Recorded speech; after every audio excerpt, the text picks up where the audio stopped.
لا تكن فيها القلوب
في المغويش الأجود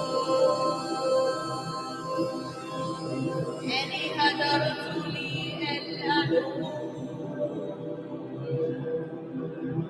ليكمل مع القلوب أنيابكم مع الألوم أنياء المغويش الألوم يا علي يا ألوم أبونا عشق منكم يا ألوم يا عليون يا ألوم يا عليون لا تكن في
بكن في المغويش الأجود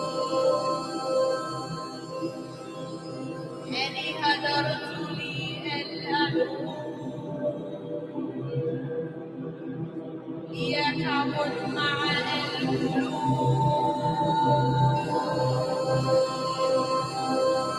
أنيابكم مع الألوم أنياب المغويش الألوم يا علي يا ألوم أنتنا عشق منكم يا ألوم يا عليون يا ألوم يا عليون لا تكن في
الميراشي الأنور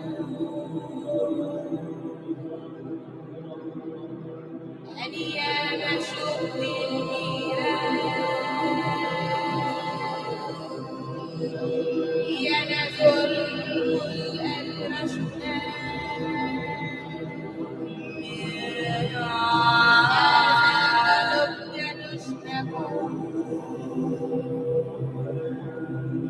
سببكم في المغويش اليجوم يعني هدرت لي الأنوم ليكون مع القلوب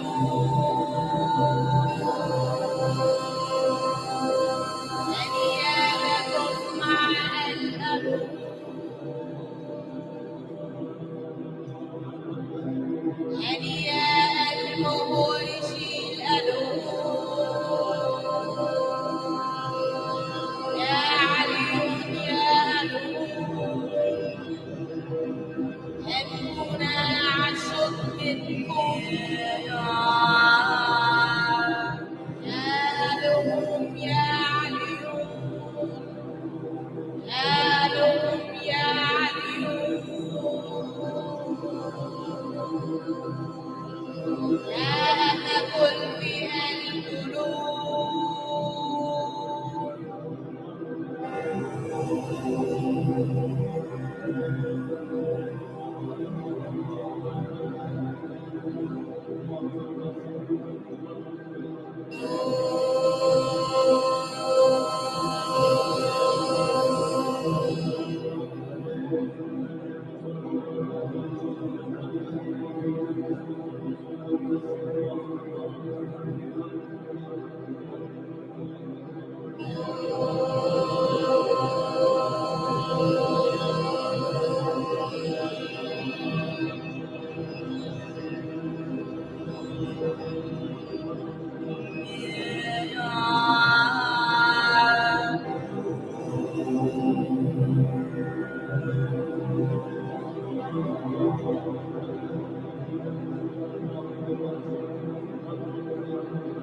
Begin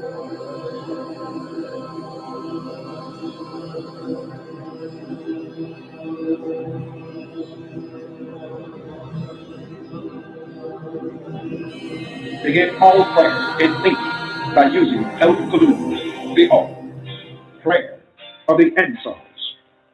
O Heavenly One, the Most High, who is sustainer of all the worlds, we do accept the duty you have laid on us to clean up the filth made by that west and its non-submitting foods. O my sustainer, we beseech you to keep your hand over us, to control the strings of the forces of our lives, our sustainer.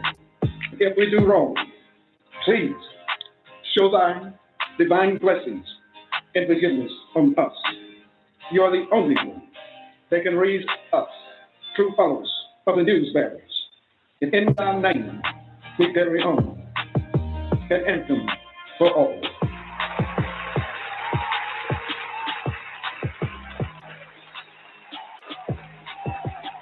Please welcome the Son of Man. Wait, my bad. Welcome everybody welcome Kosmosan. It's time for the ancient and mystic order of Melchizedek. Lesson 2, study 2, guided by Melchizedek. Yeah. Zena. Hold on, y'all. Excuse me. Zena, we need the lesson 2, study 2. Zena, but great day, everybody. Great day, Kosmosans. Hope y'all having a great Thursday. This is the last Thursday of the month. We do it every last Thursday of the month. Most probably be willing. This is Kosmosan, Ancient Mystic Order Melchizedek, lesson 2, study 2. Okay. Great day to everybody in the call lines that's called in. If you need the call-in number is 515-605-9828 or 425-569-5274. And let me give you guys this link first, just in case you want to use your phone to call in as well, and it's no charge. Just click on that link I just dropped over there. And Lockdown Radio. Great day to everybody over there. Also, here's the link for y'all just in case y'all need to call in. When you click on that link, that's our home page on Blog Talk Radio, and it actually shows the show that we're on now. So all you got to do is refresh so that the direct connect button can be highlighted. Then click on it, boom. It'll dial you right on into the call queue. Yep. So special shout out to everybody over there in the after party. Hope all is well with y'all. That's our 24-hour voice activated chat room. It's on paltalk.com. Just type in and search the after party and you can find us there. Special shout out to my man Bar L is in the building. Great day, Bar L. One time for Brian Orion. Great day, Ethereum forever. Miss Hudson is in the building. Nefertiti surviving the game. If y'all missed Hot Damn Politics last night, don't worry about it. We got it archived. You can actually go to WGAG Radio Facebook page and you will see the show there, or WGAG Radio on Blog Talk, and you'll find all the shows and Hot Damn Politics from last night, baby. Special shout out to Sadia B is in the building, self-guided. Great day to you, baby. One time for Sister Zena, waiting on Zena. Need the link. I need the link. Let me see if I can find it myself, because I can begin without y'all. Yeah, I need the link. The PDF internet web link so that I could drop it into the chat rooms for everybody who needs the lesson 2, study 2. Don't make me call Zena. I'm about to look like I'm going to have to call this chick. I'm going to have to call Zena. Zena, where you at, boo? We got to get this thing popping, baby. Great day, Newbie Rock Week 9 is in the building. All right, let me cross the street over to, what's it called? over to Lockdown Radio. Great day to everybody over there on Lockdown Radio. That's what we stream at on YouTube. Lockdown Radio again. That's one word. Type it in. Lockdown Radio again. All one word. Subscribe, like, hit the bell button. Click all. You'll be notified when we go live over there. One time for Miss Danny, baby. Great day, Miss Danny. Mr. Somebody, I know somebody that knows somebody. What's up, baby? Special shout out to Zena once again, waiting on you, boo. L. God, great day to you, sweetheart. Hope all is well. Still waiting for the A.M.O.M to come around. Waiting on A.M.O.M, Zena. We don't have a show unless Zena give us the A.M.O.M. We do not have a show unless Zena gives us A.M.O.M. And there we go. Here we go. She gave it to us. All right. This is it right here. It's on Google Drive. There we go. I'll drop it. Thank you, Zena. I'll drop it on in there. That's in the chat room over there on YouTube. Also, the after party. Here you go, boys and girls. There you go. Shall we begin? Shall we begin? Yes. Anybody want in right now? There you go. I was just about to say, anybody want their mics open, let me know. And great day, Zena. Give me a mic check. Okay, great day, Don. How you doing today? I'm doing my best. How are you? I'm doing good, baby. I'm trying to, bring it down a little bit, Got a phone call about 2 hours ago. I was just about to jump in the shower, and Worry was like, Mom. I was like, what? Is everything okay? She was like, yeah. 8-Ball and A-Ball, MJG, and UGK is on Versus. I was like, bitch, send me the DM. Send it to me. Send me the link. Oh, my God. I'm trying to calm down. That's your go-to on open mic. Hell yeah, man. That's your go-to on open mic. Man, I thought all them niggas was going to show up on that Lay It Down, though. Thought all of them, man. Anyway, I was thinking about you. I started to hit you up, and I was like, God damn, girl, UGK, goddamn, A-Ball, MJG on Versus, bitch. But anyway. Huh? I saw something on my phone and mentioned it. I'm like, damn, don't even really hype it up the way it should be hyped up. It was just girl, there. I wouldn't have never known. I wouldn't have never known unless Warrior called me. Yeah. Then I text her, right? Girl, I took a quick ass shower too. I was like, I want to get the fuck out this shower real quick so I can watch these niggas. Anyway, so I hit Warrior. I hung up with her, and then I hit her back, and I was like, let Tierra know. She was like, bitch, Tierra with me. We watching it and shit. It's amazing. I'm gonna have my babies grow up to that. I had my babies growing up to UGK and A-Ball and LJT, man. That's some wild ass shit. See why it's important to let your children know what you know. That way you won't miss it 20, 30 years later. They'll call you. Tell you how to tune in and shit. Anyway, I was talking cash shit, over there in the chat room. Just want to share that.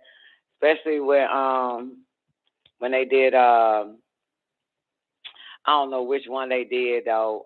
When Diddy took them niggas, man, I was like, man, them niggas shouldn't have never signed with Diddy. That was the end of their fucking career.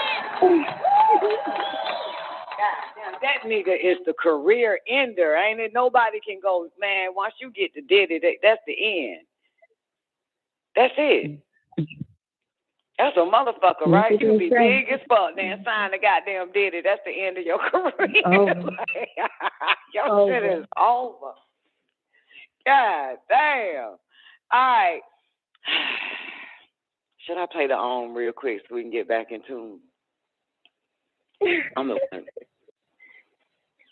I need to probably play the A.M.O.M. I've been listening to it the whole time. For real? Oh, girl, we was in the after party, man. Me, everybody except for your ass, man, just rapping the UGK and A.M.O.M while everybody on the show listening to A.M.O.M. And I'm O.M all in the shower and everything. Y'all in there. So after party. Girl, I got out of the shower. I'm sweating again, honey. I was got there. They did that all robbery. Oh! I'm all singing with the girl. I'm so glad. Girl. Oh, wow, honey. I'm cool. Oh, that's fucked up. That's fucked up. Me and my goddamn demonic ass crew, Ethereum, Bar L.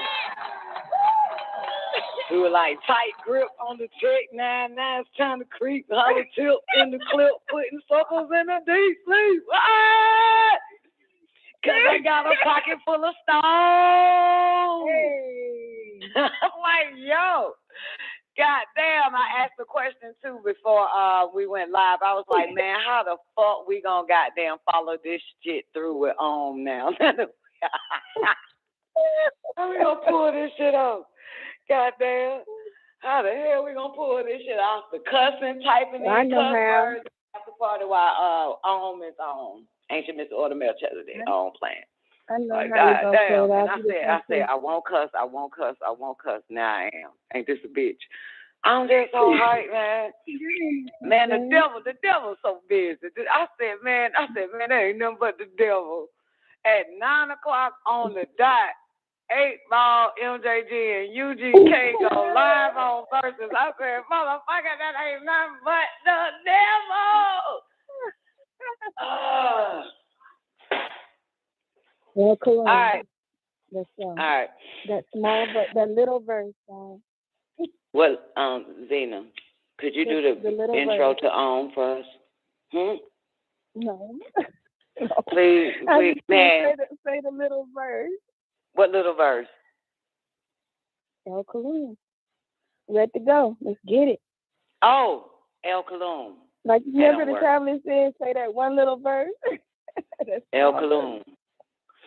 All right, boys and girls, y'all ready? That was my game. Okay. All right, here we go, boys and girls. Okay. You ain't tuned in. Huh? You ain't tuned in. Am I tuned in? Oh, I don't feel it right now. I guess when you start, I'm going to feel it. I don't know.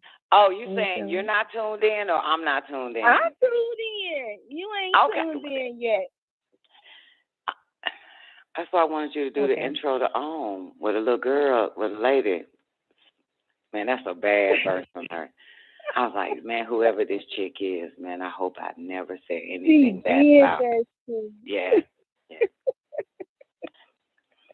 I was thinking that earlier. I was like, yeah, Dr. York looked up on her. Nah, that's a grown woman. He looked up on her because the rest of them broads suck. She's smooth with it. I love it. God dang. Man, whoever she is, man. Whoever she is, I know she got to be powerful somewhere on the planet. Yeah, powerful. It got to be powerful. I totally agree. Zena, you're gonna have to read the vow of silence. Okay. All right, let's get it. Dang, I ain't got this shit downloaded. All right, Cologne. This is a sacred document upon which you must vow silence. The pledge of silence. I stand to witness that the documents I am to receive are sacred documents upon which I vow silence. In all honesty, I vow not to reveal to, duplicate, disclose, discuss, tape, or transmit these documents to none, neither mother, father, husband, wife, brother, sister, daughter, or son. I understand that to progress spiritually on the path of intellect, I must not break my vow of silence. Instead, I must help to preserve these sacred documents in their pure form. I vow not to misinterpret and incorrectly practice the teachings taught to me by my spiritual guide. And I vow to keep these degrees solely for personal use. In the event that I am no longer a member of this divine order, I vow to return all of the sacred tools in my possession. Having taken your vow of silence, you must continue on, beloved keeper of the secret. This is one of the secret documents you will receive from the ancient mystic order of Melchizedek, A.M.O.M, A.M.O.M, or O.M. OM. You have vowed not to reveal the contents of these sacred documents to anyone, and further along, you will better understand the reason why. All right, chapter 2. Beloved Kosmosan, the self-realization initiation that you conferred upon yourself in study 1 was your initiation preparation for your journey along the path of overstanding. That initiation should have enhanced your receptivity, awakened your subconscious, and alerted your most perceptive abilities. Now, Kosmosan, you are prepared to receive the knowledge contained within the pages of Study 2, Lesson 1. Within this, you will learn how to study your degrees. For yes, there is a prescribed manner in which the Kosmosans of the ancient and mystic order of Melchizedek studied their degrees. You will also learn that for a seeker in search of spiritual perfection, the greatest hindrance that you can encounter is the confusion between that which is real and that which is an illusion. What is illusion? Illusion is used to denote attachment and ignorance. The word illusion comes from the Latin word illusionum, meaning a mocking, jesting. The Nuwabic word for illusion is wahumen, which means delusive imagination, erroneous impression, fancy delusion, and the plural is wahumemat. Holy Tablets, chapter 7, tablet 23, verse 89.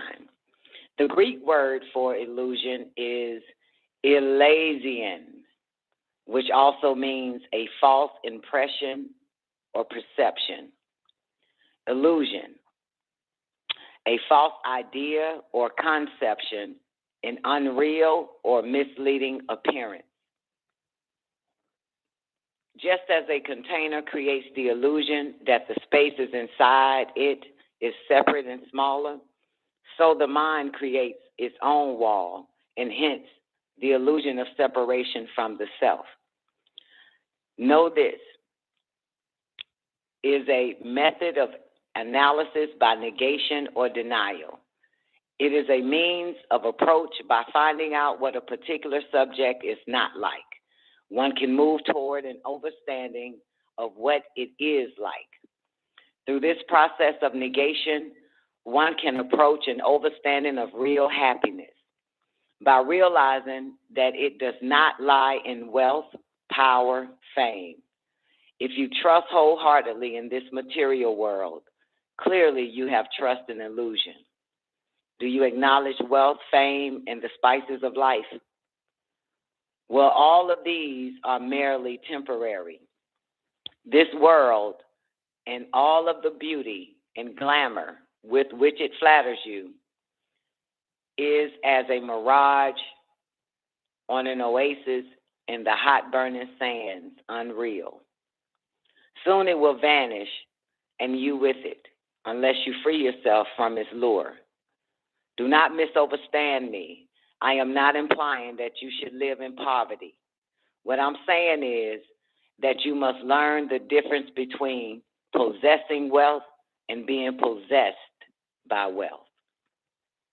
Beloved Kosmosan, do not become as those who spend their entire lives in pursuit of luxury only to find that life has passed them by, and that they neither obtained the wealth they sought, and in some cases obtained the wealth and success, but realized that with all their accomplishments, they failed to acquire the most precious jewel of all, knowledge of and for the spirit, food for the inner self, the soul, that part of you that lives on after the asum, the physical body, has decomposed.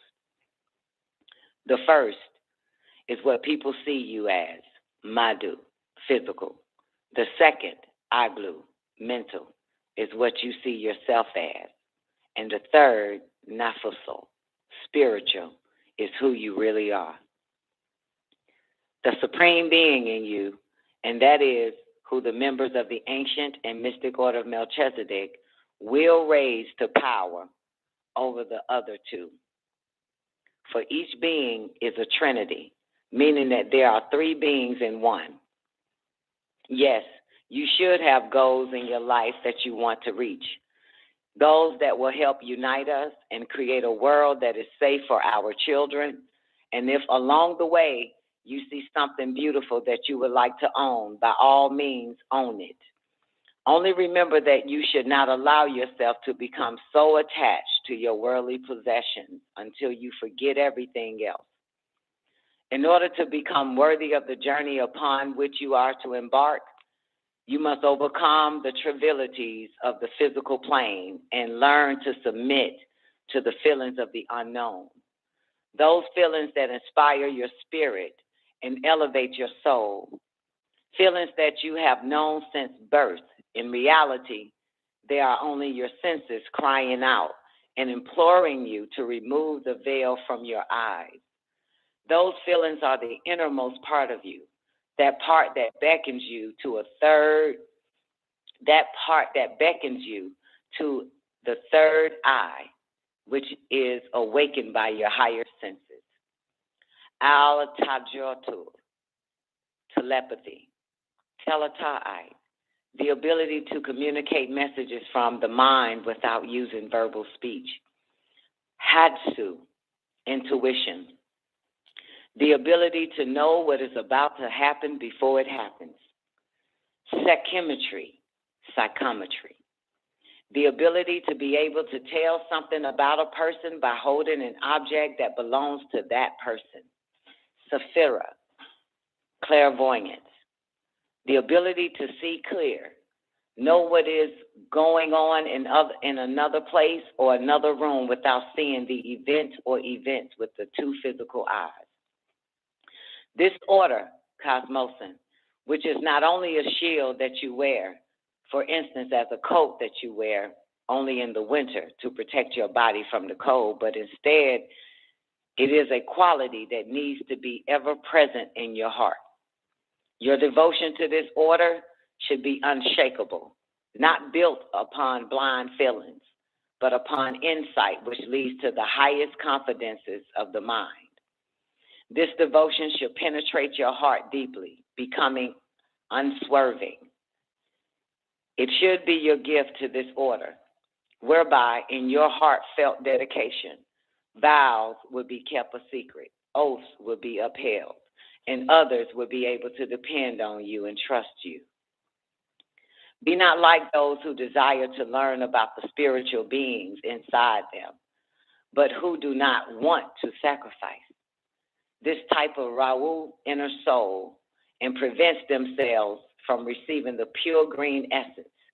For that which you learn within these sacred pamphlets should not only be absorbed mentally, but they should be assimilated throughout your daily lives, thus transforming your characteristics to that of a child of the Most High. You must become an example for others. Learn to give respect to the Allahum, or Kachina, or Anasis, or Ginwins, Elohims, Angelos, Umare, Shashiku, or the Anunnaki.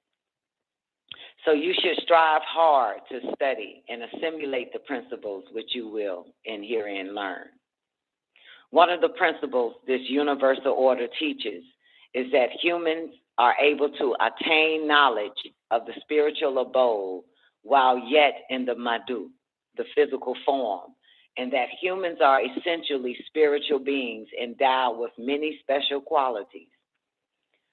But how do humans acquire the knowledge of the spiritual abode while yet on the physical plane? You acquire this most sacred knowledge by exercising the gifts with which you were so graciously endowed. One of these gifts is the ability to discern between right and wrong, the gift of will. Although your highest senses were removed and maimed you, you were cut off from random access to the divine. Since these highest senses are dormant and are very active in some people, you can still ascend higher and ascend even higher until you ascend back into divinity. But you are still trapped by one sense, perception or touch, which is multiplied by deception to 5 senses. This will be discussed in later studies. You have the power to decide your course of action in life, and you have the power to guide your thinking. Thus, if you are truly sincere about reattuning yourself to Kalum, all, and raise up a spiritual being, raise up as a spiritual being, exercise your will, and you shall be successful. The way to study the degrees, study hours. Each member of the Ancient and Mystic Order of Melchizedek has selected the evening hours on Thursdays as his or her study hours. And if it is at all possible, you too should designate 1 hour of the evening hours on Thursday. Anytime between 19 minutes after the sun appears to set and 19 minutes before mid-shadow hour as your study period. The need for complete privacy during this time is imperative. Therefore, you should inform your family and friends so you will not be disturbed. The evening hours on Thursdays has always been a powerful period of time for the Kosmosans. Although the members are not all under one material roof, for our roof are El Kawanat, the cosmos. While studying, the Kosmosans are united in Nafus, in spirit, and Agul, in mind. During this hour of spiritual growth and elevation, during the evening hour on Thursdays, while each member of the Ancient and Mystic Order of Melchizedek attends to his or her studies, the Master sits in his shrine and meditates, sending forth his energies and inspiring his Kosmosans. It is also during this time that we hold meditation ceremonies. When attending these ceremonies, it is compulsory that you wear the garb of this order.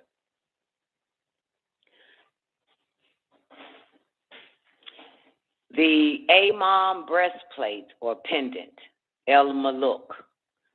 The A.M.O.M breastplate hangs in the center of the Kosmosan chest.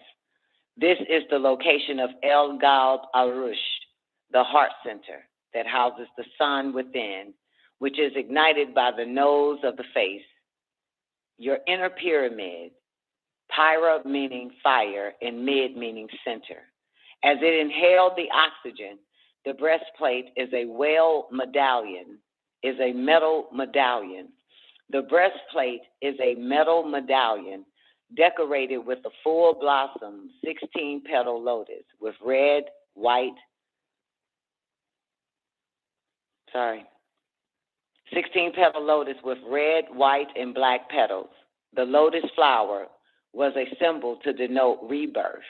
It is also the symbol of a deity incarnated in human form called Mutajessid. The Hindus refer to this as an avatar. I, Melchizedek, am that Illa Mutajessid, ruler of Malakut, the plane of divine love. Within the center of the lotus is the crown of life. Of the lotus is the crown of life. The 16 petals that the lotus has are the 16 principles of El Elyon, and or the 16 rays of the heart seat.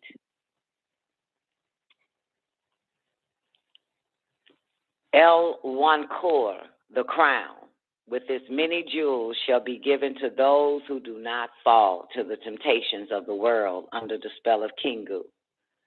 The mothership that yields the crystal city, Revelations 21 verse 2, which will come for the 144,000. Revelation chapter 7 verse 4, chapter 14 verse 1. The true rapture, having 2,880 Shamat ships. This plane is the midway plane between the human being and the supreme being, where all those of the ancient and mystic order of Melchizedek spiritually meet, where they adorn their crimson, white to red crown, and you listen to hear the tassel bell of happiness sound. Holy Tablets, chapter 7, tablet 1, verse 195. The tarbush, it is to be worn with dignity, honor, power, authority, reward, and glory. In the hereafter, it will be known to you as the sacred crown. This crown is symbolic of the crown of life mentioned in Revelations chapter 2, verse 10, the book of the Christians. The Holy Tablets, chapter 6, tablet 11, verse 3. This crown is symbolic of the crown of life. This crown is to be given to those who do not fall to the temptations of the world under the spell and endures to the end. It also symbolizes expansion and advancement. L. If you are an L, you will wear a crimson tarbush with a gold tassel hanging to the left. The crown of life superimposed on a full blossom lotus of white, black, and red is centered in front of the tarbush with the symbols, which is A.M.O.M. Elu. If you are an Elu, you will wear a black tarbush with a gold tassel hanging to the left. The crown of life superimposed on a full blossomed lotus of white, black, and red. Elohim. If you are an Elohim, you will wear a white tarbush with a gold tassel hanging to the left with the crown of life superimposed on a full blossom lotus of white, black, and red. The sash, Abnut. The sash symbolizes the keeping of the secrets of the order bound within one's chest where the heart is set. All students enrolled in the ancient and mystic order of Melchizedek wears the same sash. The noble sash, a token of authority, dignity, power, honor, and reward, is worn as a symbol of glory and remembrance of their great path. As the Kosmosan raises in height from degree to degree, 720 is what they will be. 360-degree master the physical, and all 360 degrees open to the way to the spiritual hall. 72 or inverted 27 equals 9. 9 to the ninth power of 9, or 9 at this point. You become master over space and time, knowing no depth, no height, as you are raised out of ignorance into intellect, enduring all temptations, when he or she is tried, but in different colors according to the levels. First level, crimson sash, gold embroidery. Second level, white sash, gold embroidery. Third level, black sash, gold embroidery. Each level will have a different color sash. The first level will have white on a red sash. The middle level will have black on a white sash, and the third level will have white on a black sash with jewels on the symbols. The symbols that will be on the sashes each have a symbolic meaning. Read you in the ancient and mystic order of Melchizedek. All students enrolled in the ancient and mystic order of Melchizedek wear the same sash, but in different colors according to levels. The jacket with the wings of an angel is worn. Holy Tablets, chapter 7, tablet 1, verse 195. El Sator, the jacket. The long jacket represents the ephod worn by El Semkaun, the priest. The ephod is a square sleeveless apron-like garment made of gold and linen. Ephod was worn by Levitical high priests in hues of violet, blue, scarlet, which reached from the shoulders to the hips. These high priests were after the order of the elder Melchizedek mentioned in the Pentateuch. Being a member of the ancient mystic order of Melchizedek, you have become a student after the order of Melchizedek and will also wear a jacket/ephod, which will extend in full length to the ankles. And like the sash, each level will have a different color jacket. The first level will wear a red jacket. Second level will wear a white jacket. And the third level will have a black jacket. Exodus chapter 28, verse 4. And these Elohim garments are that which they will fashion a breastplate and an ephod and a robe and a broader shirt, a turban, and a girdle. And they will make a holy garment for Aaron, your brother, and his children, that he should serve me as a Kohen priest. All students enrolled in the ancient and mystic order of Melchizedek, A.M.O.M, wear the jacket and sash during meetings and or gatherings. All students enrolled in this sacred order will wear regular clothing to assimilate in society with everyone else. However, upon assembly, each member must adorn a clean tarbush, a white shirt with black pants for the males, and the woman must dress in a white shirt covering the buttocks and a full-length black skirt. This is worn along with his or her sash, apron, and medallions and pendants. Do not worry as to whether or not this ceremony will interfere with your study period, for we will inform you either by telephone or mail as to when these ceremonies will take place. Detailed information concerning these chanting ceremonies will be made available to you in later degrees. El Sawum, the fast. You should begin fasting every Thursday morning with a liquid fast of water and honey. Fast only during the daylight hours and break fast 19 minutes before the appearance of the sun setting with a cup of miso or tofu soup. Miso, pronounced M-E-E-S-O, miso, also known as fermented soybean paste, is called food for humanity.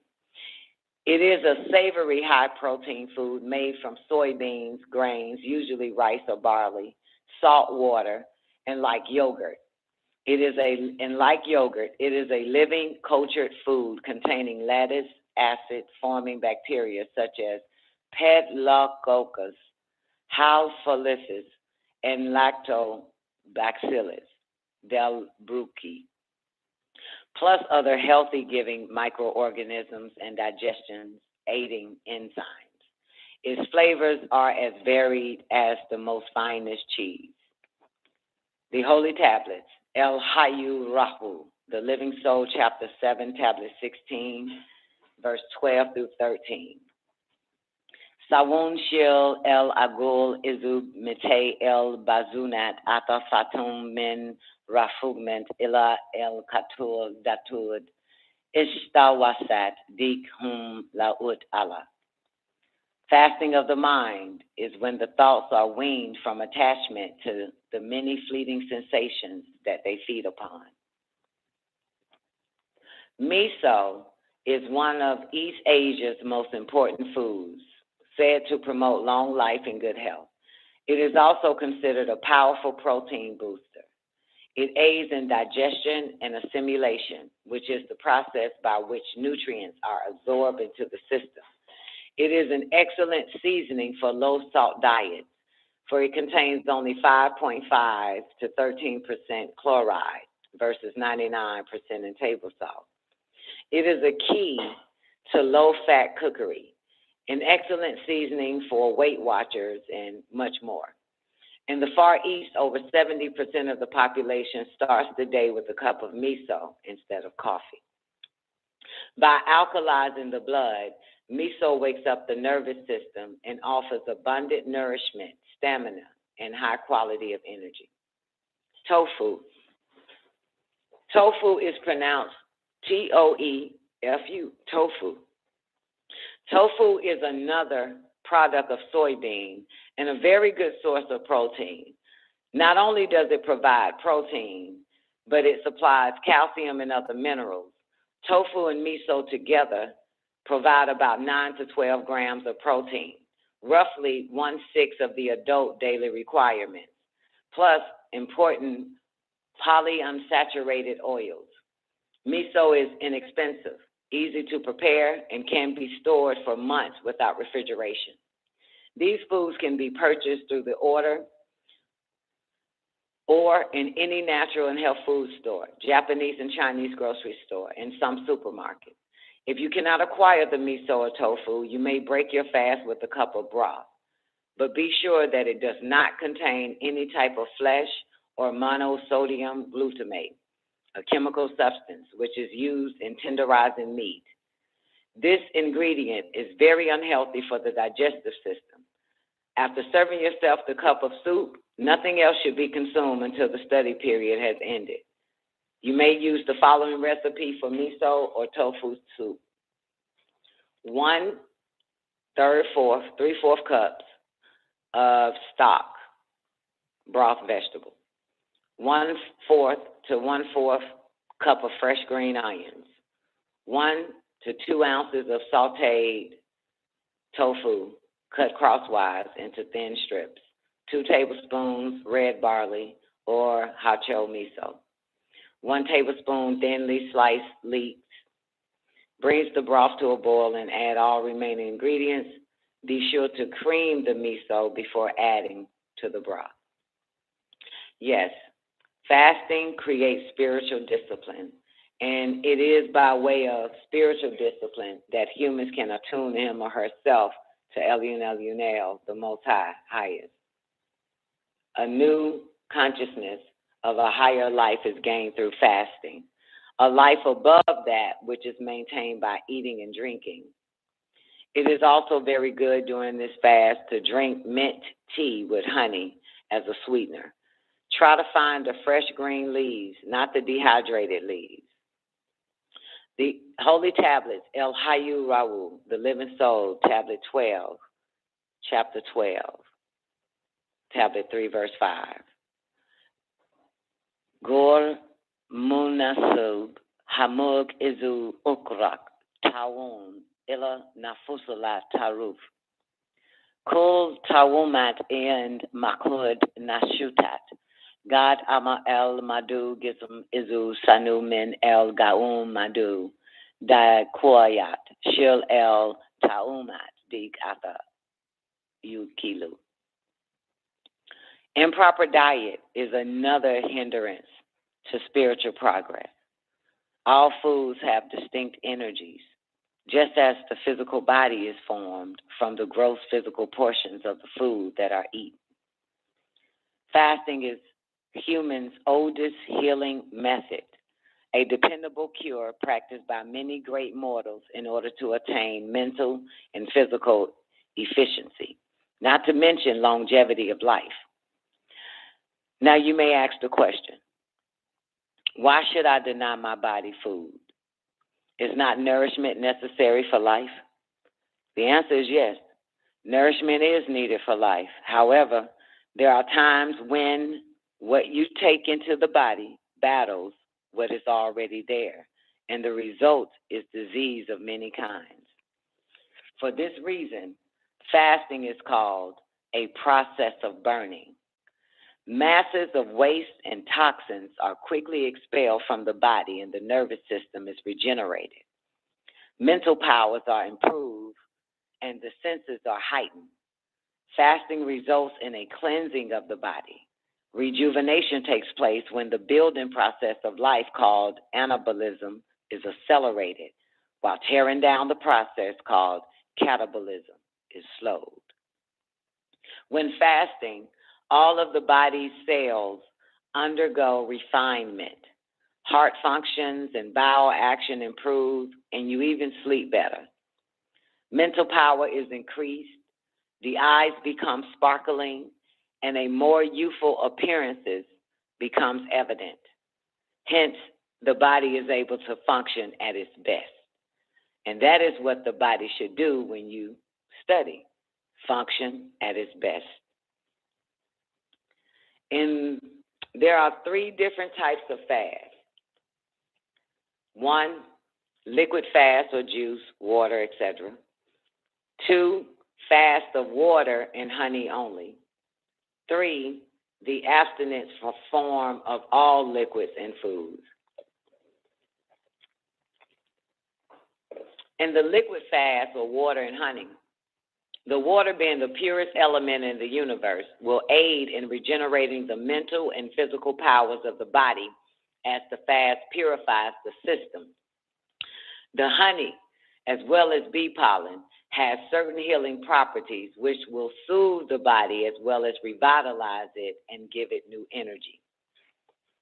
Raw honey has always been known as a magical life substance. In ancient times, it was used as medicine and was the main ingredient in healing compounds for treatment of wounds and sores. Bee pollen, which is extracted out of honey, is also very healthy for you, especially when fasting, because it contains all nutrients needed to sustain life. Composing of all the essential vitamins, minerals, proteins, carbohydrates, and hormones needed to maintain a healthy body, bee pollen is complete food by itself. It is also important while fasting that you should drink no more than 8 glasses of water and no less than 8 ounces of water during the day hours. Each glass should be mixed with a teaspoon of honey. Note, during the summertime, when temperatures exceed the normal, you should take a pinch of salt to aid in the prevention of heat exhaustion and dehydration that may lead to heat stroke. By no means should you continue your fasting if you feel yourself blacking out or are experiencing pain. You should break your fast at a reasonable time, especially if this is your first time fasting. Personal shrine. In order to make your study evenings truly advantageous, I suggest that you create an atmosphere conducive to your study needs. If possible, choose a place in your home that you can call your personal shrine. Bearing in mind that a place is only as sacred as you make it, mental attitude plays an important role in how you view things. Firstly, the room in which you sit should be immaculate, free of all distractions, and free of all pictures except those of the masters who are keys of inspiration. The pictures of the masters will be available to you. The room should be minus the color red, which attracts negativity and disturbs the flow of the pure green essence, which are a reflection of El Kedar, the green one. Your primary objective is to create an environment that reflects purity and sanctity, because it is compulsory that you be in a state of cleanliness before you begin. Mitei Wahid Shel Shalom Nafut El Wadu.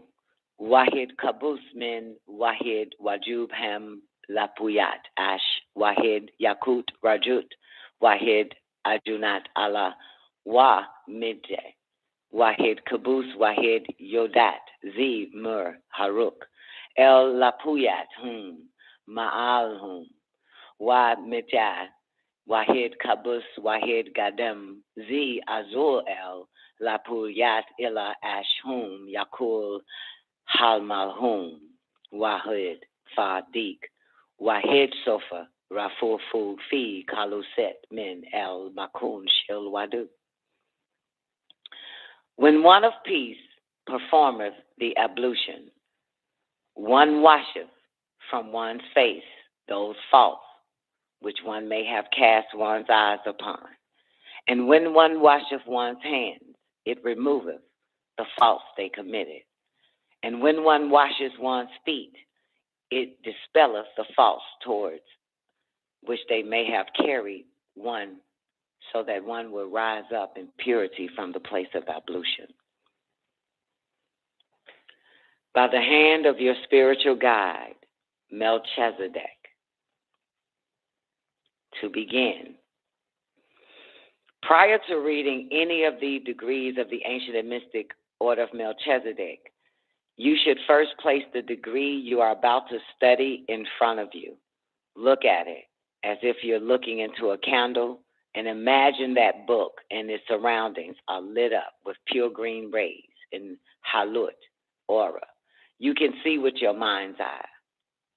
Then as you pick up the book, feel the pure green essence travel from the book to your hands, up your arms to cover your whole being.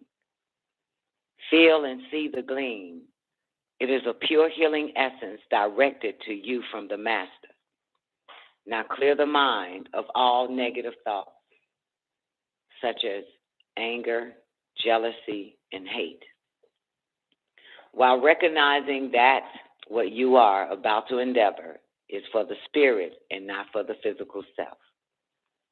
To do so will calm the chaos and the vibrations of the body and prevent the soul from sinking further into a whirlpool of confusion.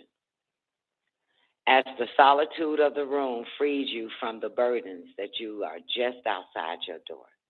As the solitude of the room frees you from the burdens that are just outside your door. And as its silence embraces you, making you feel comfortable, safe and warm, reflect upon the teachings of the previous degree, and then prepare yourself for an exercise of concentration.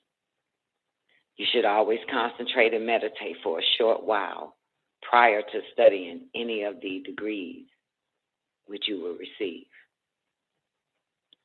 Concentration is the act or process of concentrating. To concentrate is to focus, center, to bring or direct one's mind toward a common center or objective. Concentration is a very important principle, one that you should practice and try to master. For contrary to the belief that the art of concentration is simple, efficient, concentration is not easily achieved. There are two types of concentration.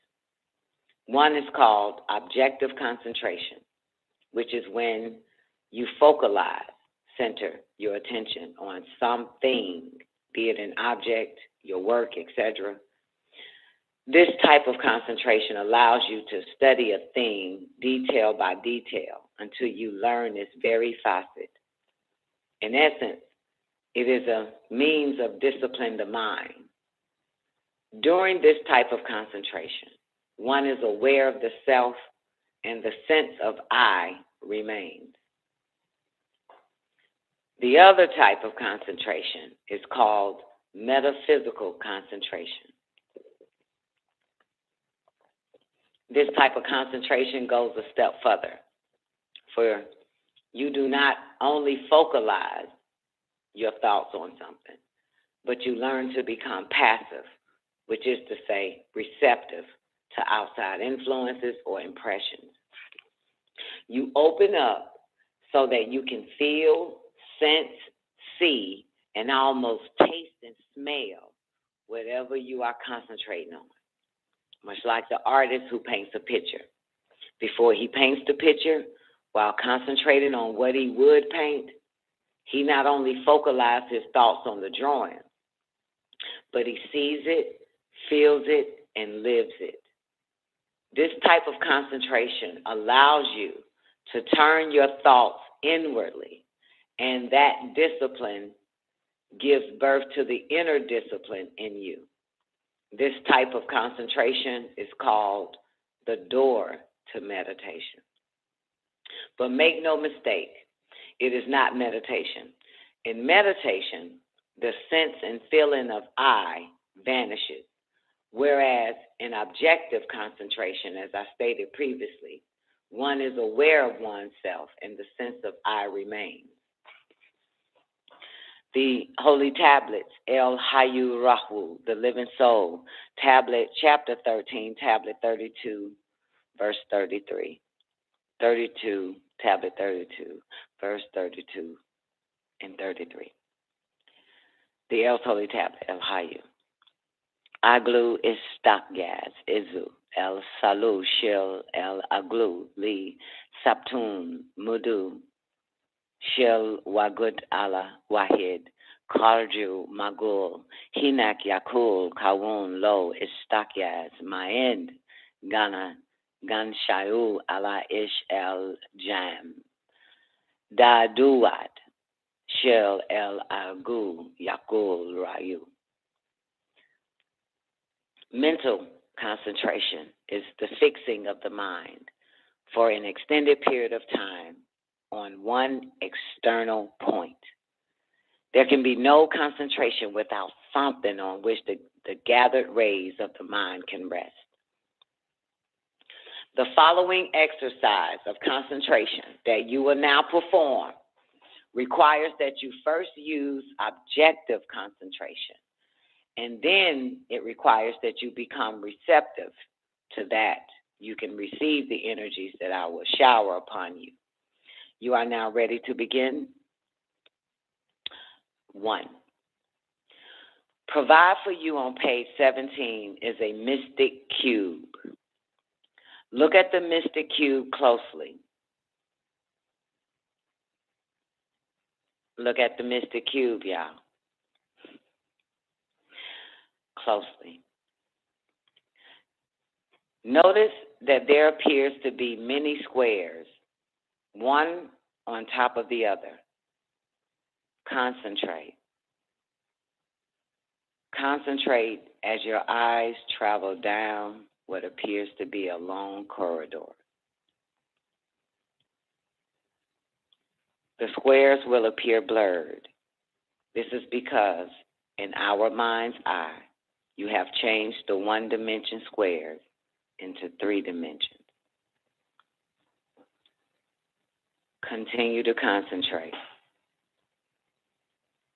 and focus your eyes as you centralize your thoughts on the black dot in the center of the mystic cube. As you look at the black dot, you will see an 8-pointed star radiating from it, and you will feel that the dot is not a barrier, but that you can travel right through it. Suddenly, the dot will turn white. When it does, let your mind drift. Relax. Open yourself up and become receptive. As your mind drifts and awakens, many thoughts will flow through it. Some of those thoughts will be the product of your own imagination, while others will come about as a result of the knowledge and mental energy that is being projected into the universe by the members of the ancient and mystic order of Melchizedek as they study together. This force of mind power that sweeps the universe, creating a bond of divine love between all the members of this order, is guided and directed to you by the Master El-Quip, who is Melchizedek. You will know which of these thoughts are directed to you by the order in which they come. You will feel a surge of energy that rises from the bottom of your spinal column to the top of your head, creating a feeling of sudden comfort. Now slowly envision the black dot in the center of the mystic cube while you reverse the direction in which you were traveling.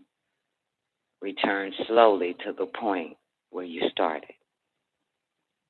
As you reach the first square, you will be ready to enter into a state of meditation.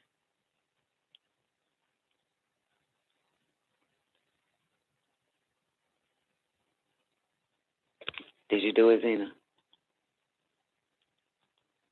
Heck yeah, I did it. Shit. How did it go? How did it work for you? The whole thing started to disappear. Yeah, that's not what it's just the supposed white to. dot. Oh, that's what it said? Oh, okay. Yeah, it'll disappear Yeah. and then it'll come back. Yeah, and then because I started tripping and it came back. Don't trip. I know. I started All right, tripping. I'm like, damn, let's do it again. Let's do it again. You ready? Yeah. Okay. All right, everybody there? Y'all want to do it? Okay, we're going to do it again. All right. Hold on, I'm check on the callers. Okay, nobody wants in. All right, y'all ready? Here we go.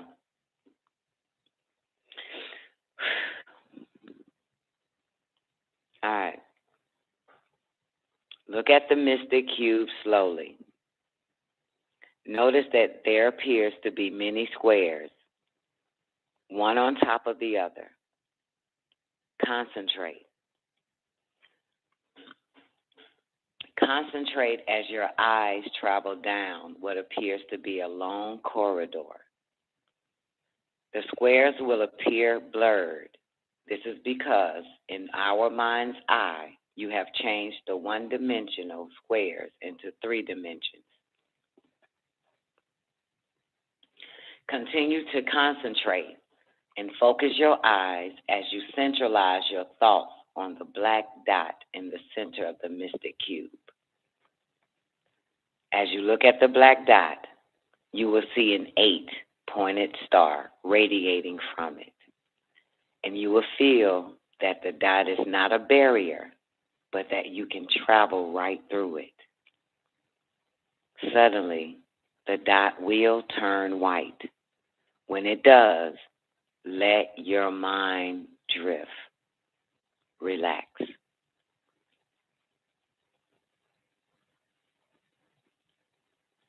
Open yourself up and become receptive. As your mind drifts and awakens, many thoughts will flow through it. Some of those thoughts will be the product of your own imagination, while others will come about as a result of the knowledge and mental energy that is being projected into the universe by the members of the ancient and mystic order Melchizedek as they study together.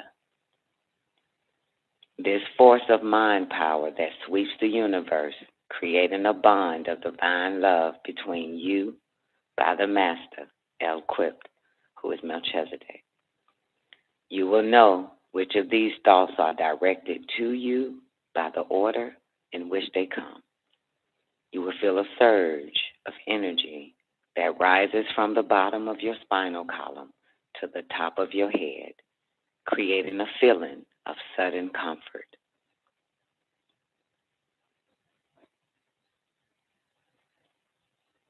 Now slowly envision the black dot in the center of the mystic cube while you reverse the direction in which you were traveling.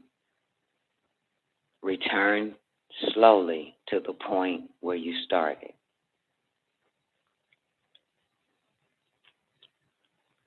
And as you reach the first square, you will be ready to enter into a state of meditation.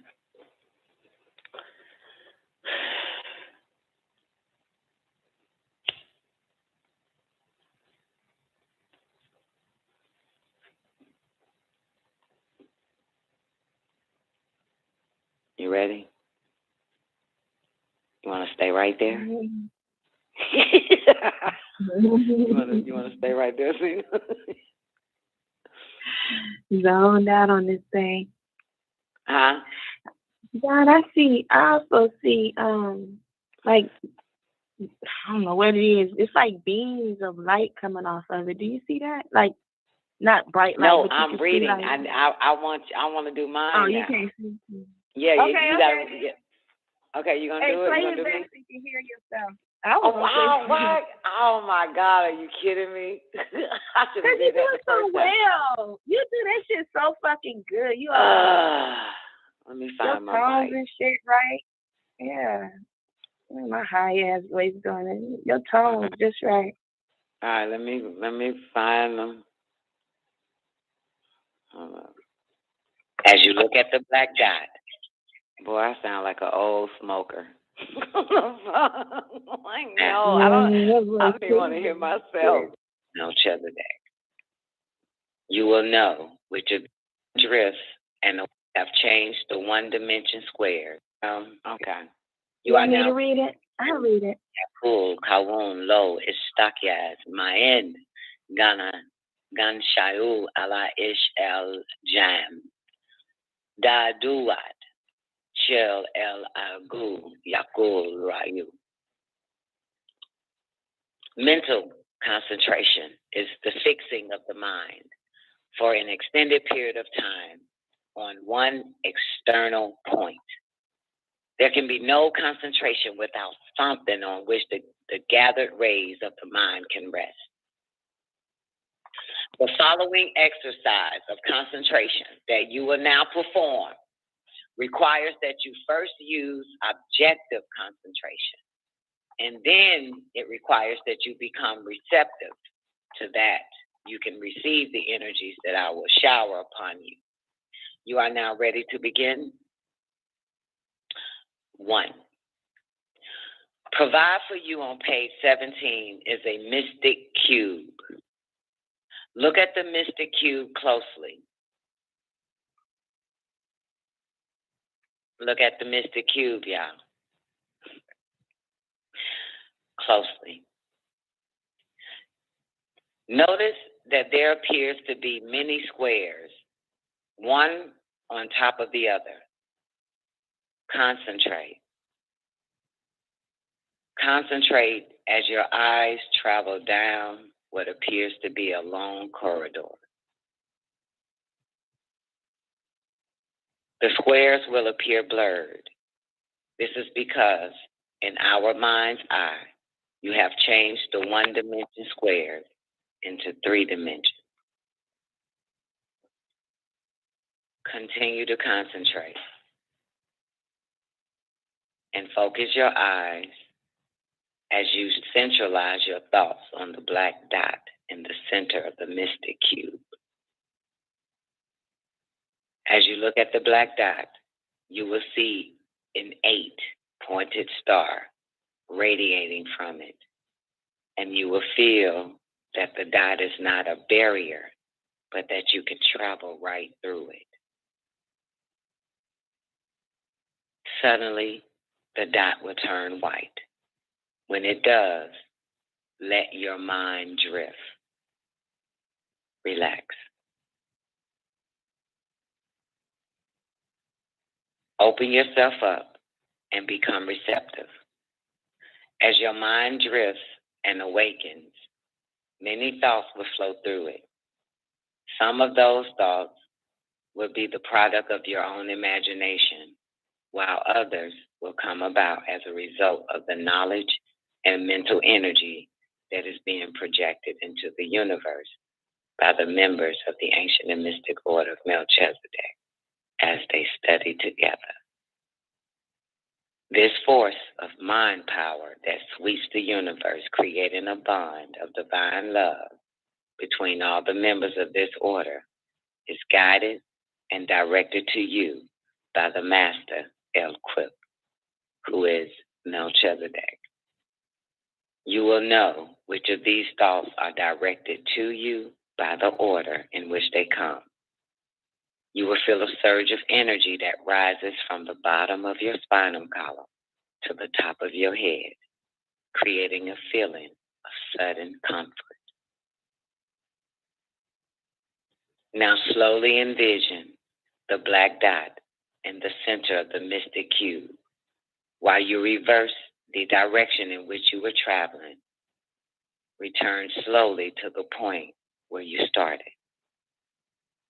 As you reach the first square, you will be ready to enter into a state of meditation.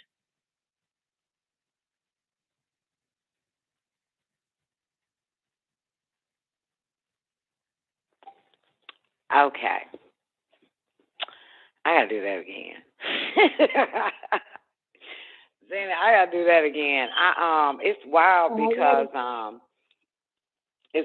because I actually the whole cube and the many different all the squares. I saw the 6-pointed star. It turned and yeah, it's all those boxes and squares. It turns into a 6-pointed star. That shit is powerful. Okay. Yeah. You see the 8-point star too? I'm sorry, 8-pointed star. My bad. I don't know why I said 6. My bad. I saw the 8-pointed star. Yeah. Yeah. The whole box it came out. The 8-pointed star came out of the box. Yep, I see it. Yeah. However, we are not ready to enter into the state of meditation. Anybody want to share? You guys do it right? Is it okay? Y'all did pretty good. Yay, nay, what? Anybody want to talk about it? The Dia got it. She got that glow. She felt the glow. Brian said it looked like a ripple effect mixed with a spiral, like a long hallway. The corridor, yeah. 1 second in a pyramid, point at me the next. Yes. Pointing at me. Okay. How y'all doing over there on Lockdown Radio? Y'all okay? It looks like there's 8 rays emitting from the dot. Debra, okay, did you get it? See the rays? Who said that? Huh? Brian. It is Brian. Brian said it looks like there are 8 rays emitting from the dot. Emitting from the dot. Now I ain't see 8 of them, but that's what's up. I'm gonna look. I saw some though. Some rays coming off of it. Okay. That's what's up, man. All right, y'all ready to move on? You want to? Okay. All right. I can see this word, but I think I know the word. Mete Wahid, probably. Went in. Mete Fi. Sorry.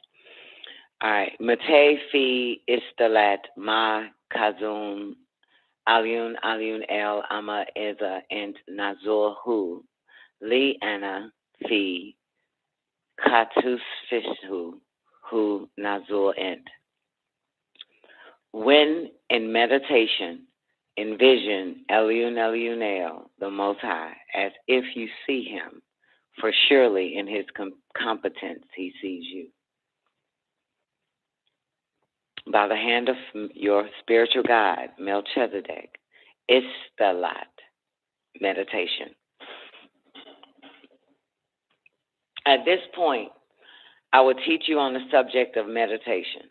However, shortly, you will receive a secret document in which the art of meditation will be discussed in detail. Meditation, beloved Kosmosan, helps to discipline the mind. It teaches you how to balance your life between the mundane and the sublime. It relieves tension, allows you to gain inspiration, and improves your life. Meditation is, in fact, a science that requires patience and submission. If you become impatient, wanting immediate results from the mind's capacity to submit, you will not be able to meditate. Remember, the mind and the heart must meet and become as one. Therefore, you must not permit impatience to interfere with what you are trying to accomplish. When meditating, your clothes should not be tight or binding so as to impair circulation or cause one to be aware of them.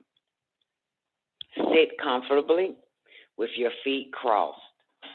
The spinal column must be perfectly straight. You will accomplish this by making sure that your ears are perfectly aligned with your shoulders and that your nose is perfectly aligned with your navel. While sitting, you do not want to fall asleep. Therefore, keep your eyes open partially. This will keep you awake as well as hinder your capacity to detect diversions. 2, relax the body to clear the mind of all things that cause tension. Breathe out 7 times forcefully on the word life. Hold the last breath until all the negative energy is out of your body. Now breathe through the nose and out the mouth with the teeth closed 7 times.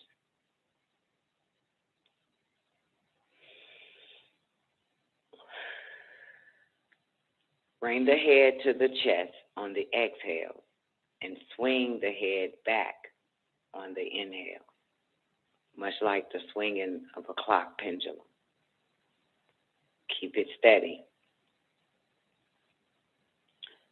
At the end of the 7 breaths,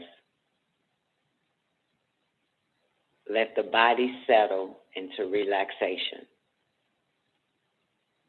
Sway the body from side to side for a few moments and then become perfectly still.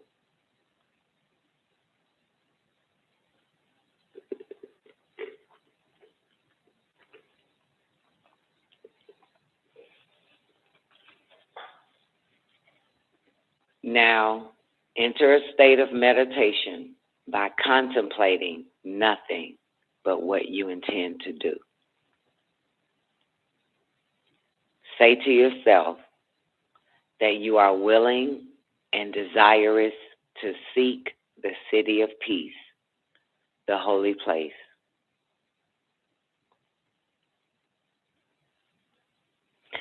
Then say in an audible voice, repeat after me, Ania humem hato estasag Ania unnazvu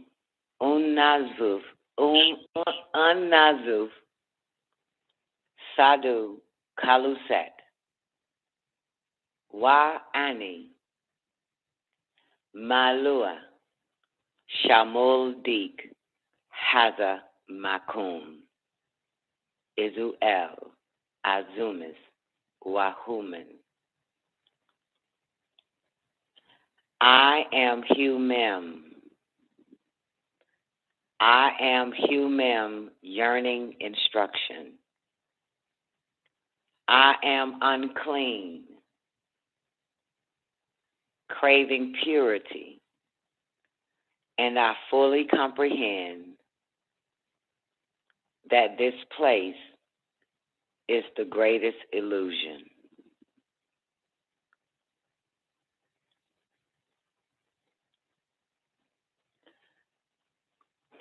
Remain seated while trying to feel the silence and tranquility that has embraced your surroundings. Now imagine yourself sitting on a beautiful lotus plant with 7 petals. It is floating on a glistening pond that sparkles like crystal, and you are surrounded by nothing but delicate green vegetation. Each lotus petal is outlined by a pure green aura, and you slowly open your eyes and gaze upward. You see the symbol of the ancient mystic order of Melchizedek within a green hallowed aura. NICOLEONE wagud ila wagud lihem menu atafi hatuk shil majud fin fi el lahum ania haguk. I incarnate from time to time for those who are in need of my presence in the flesh. Ani Haguk, I am truth.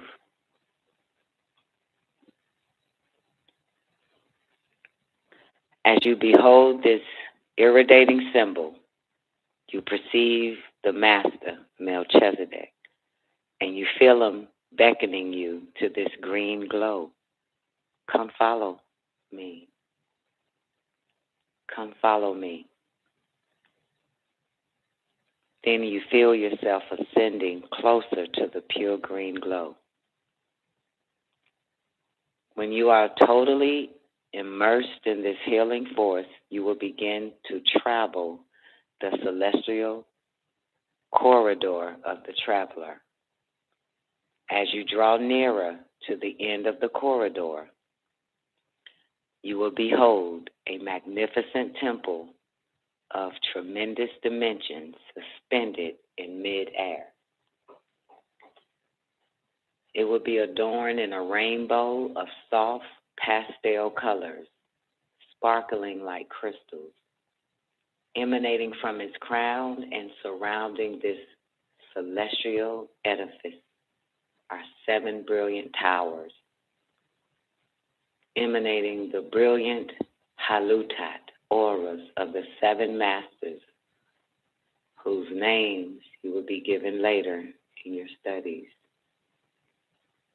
At this point, you meditate on the following words which the Rab Master asks that you say with the voice of your mind.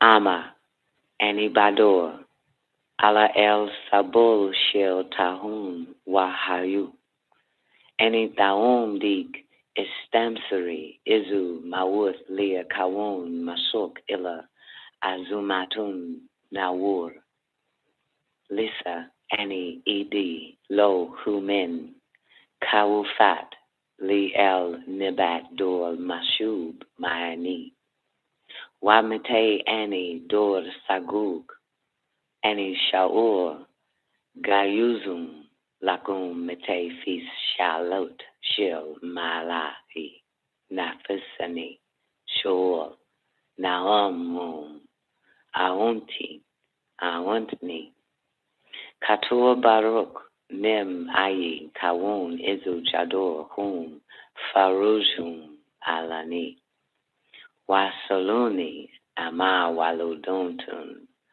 Tafulun Fi Taduha Ama Ani Fatum Min El Hakum Dum Ani Gadol Dakol A Tadun Shil Jagol Ashug Hum Padum Hum El Irit Gabla Jul Ashur Fi Hayui Wamate Jau Bi Kashum Hum Tadulin Sahumi Wa Gawuthalin Garudi Wa Ani Sofa Akinu Fi Zalukum Bi Ni Iher.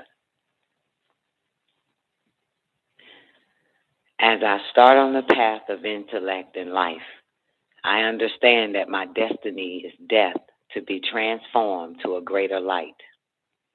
Yes, I have no human fears, for the masters do walk with me. And when I do err, I feel their wrath. But when I'm in control of my full self, I feel their grace encompass me. More blessings than any being is worth. They shower upon me and comfort me as a mother a babe in her breast. As I wean from the wisdom, I grow into a vessel of vital love. They pave the ground before every step in my life. And when confronted by foe, they straighten my arrow and strengthen my purpose, and I shall dwell in their shadow eternally.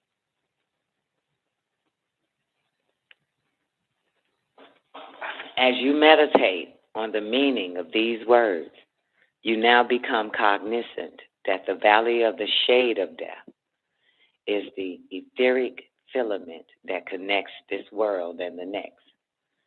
Similarly, within the temple you have envisioned, they're the actual transition from this world to the purging rays. In your heart, you yearn to be in the pure essence, and likewise, in your heart, you know that the sacred teaching of the ancient and mystic order of Melchizedek are the keys to entering the great city. As you pass through the door of the sacred temple, the glowing halo aura of this great city enfolds you. As you look further, you perceive another doorway, and there his hands extended is the Master Melchizedek, the spiritual guide, beckoning you to sit at his feet. As you sit at the feet of the Master Melchizedek, you are taught the affirmation. You then recite this affirmation to yourself in a voice that is audible to your soul. El Shafu Ma'u. El Shafu Ma'u, the healing essence.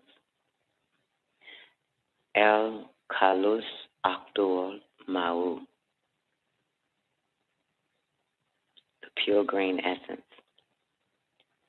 Any Gabul,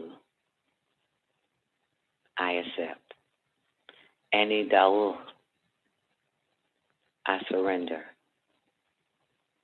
Any Nakun, I submit. You are to recite this affirmation when you are depressed, angry, or undergoing any change of temperament.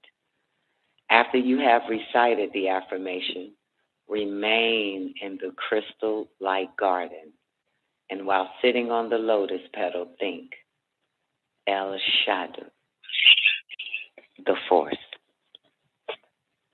El Kalus Shadu, the purifying force. El Tamun Shadu, the perfect force. El Shafu Shadu, the healing force. El Kalus Akdur Shadu, the pure green force.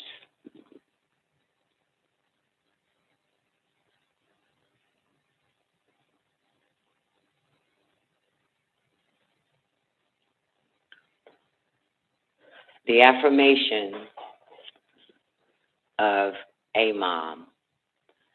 Ania Shil El Ma'u, I am of the essence. Ania Fi El Kalus Ma'u, I am in the pure essence. El Ma'u Hawut, the essence surrounds. Wajaush Kawuni, surges my being. Ania Shil El Ma'u, I am of the essence. Dakul El Ma'u, unto the essence. Dik Shafu, that heals. El Kalus Ma'u, the purifying essence. The Taum Ma'u, the perfect essence.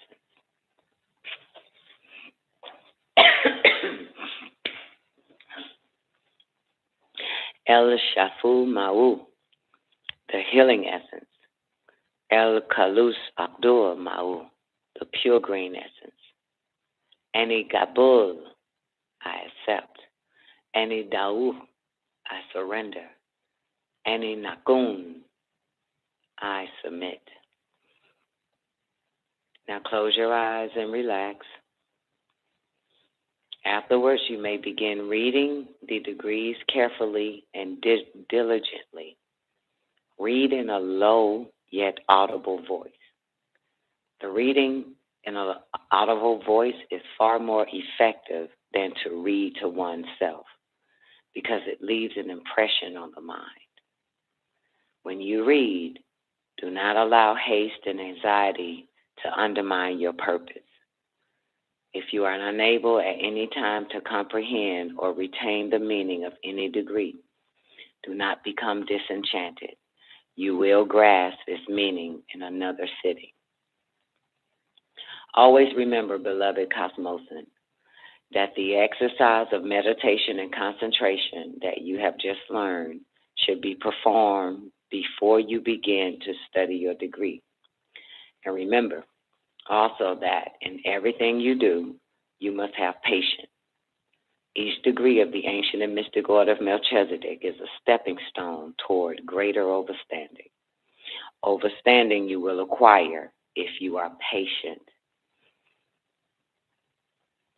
El Harwari, Iend Najumbun, Baina, El Kaush, Wa El Hisen, Ala Ataruhu, Ila Haduset, El Husun Izusara, Wa Sofa Mugasul, El Masuf, Min Badur Ila Nahu, El Kaush Izu Bata, Wa Hatuas, Wa El Tajhu Izu Azumat.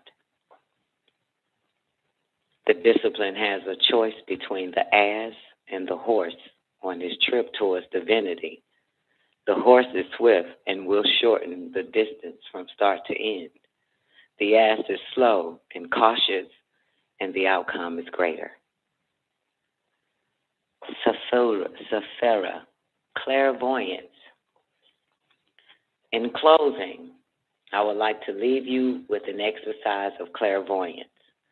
Clairvoyance, as you know, is the power of seeing things not normally perceptive to the senses, a second sight. Clairvoyance is a French word meaning clear sight.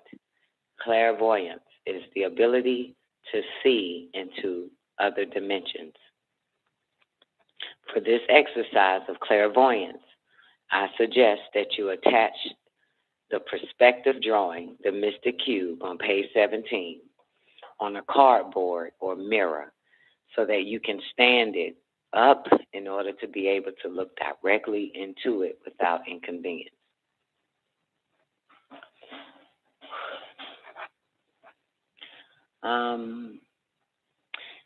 Sit at an arm's distance from the Mystic Cube. The center of the chart should be aligned with your eyebrow, with your eyes partially opened. Look directly into the square at the center of the Mystic Cube. Squint your eyes just lightly. Keep your eyes focused on the center of the Mystic Cube.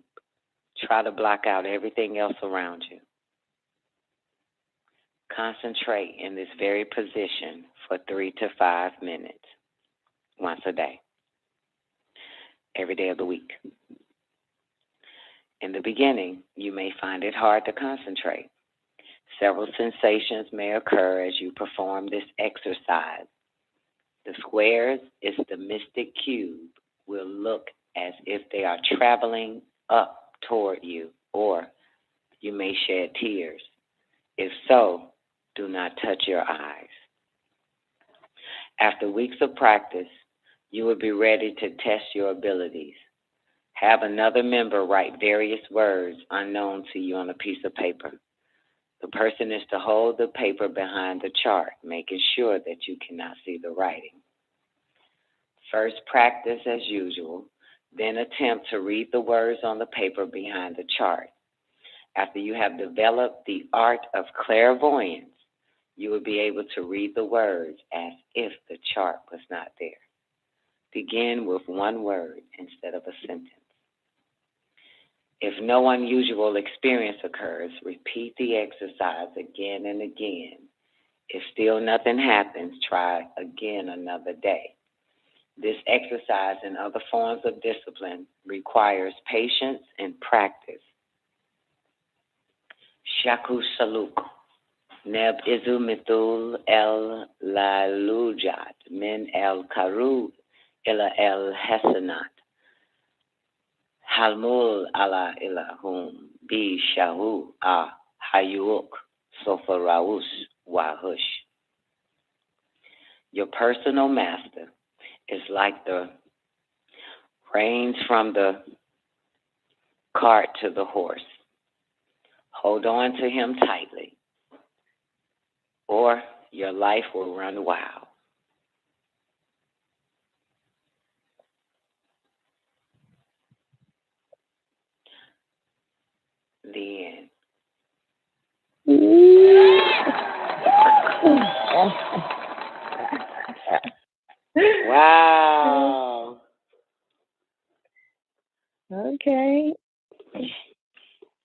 we gotta a lesson, not a lesson, but we gotta practice, or I gotta practice that clairvoyance. I got something to work with.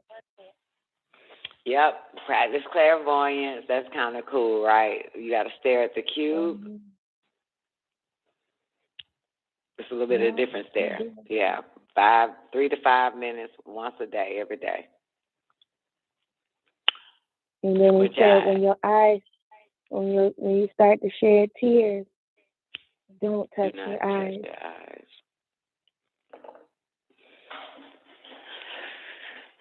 Pretty good. See why these folks be hating on this nigga? Who can give you this?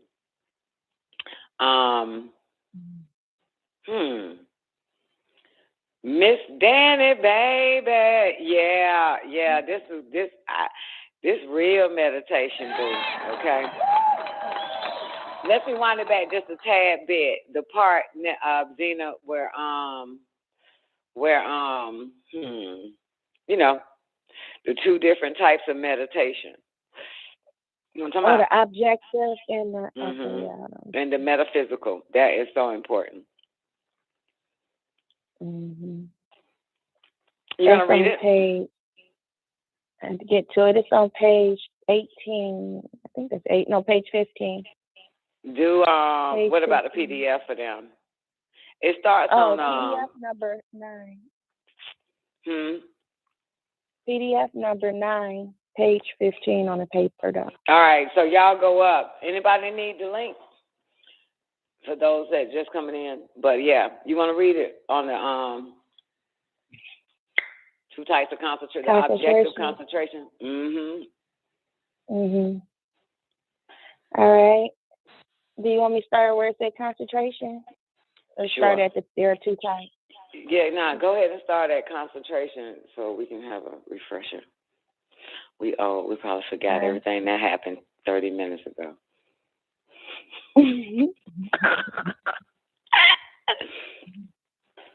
All right. So concentration, Cologne. Concentration is the act or process of concentrating.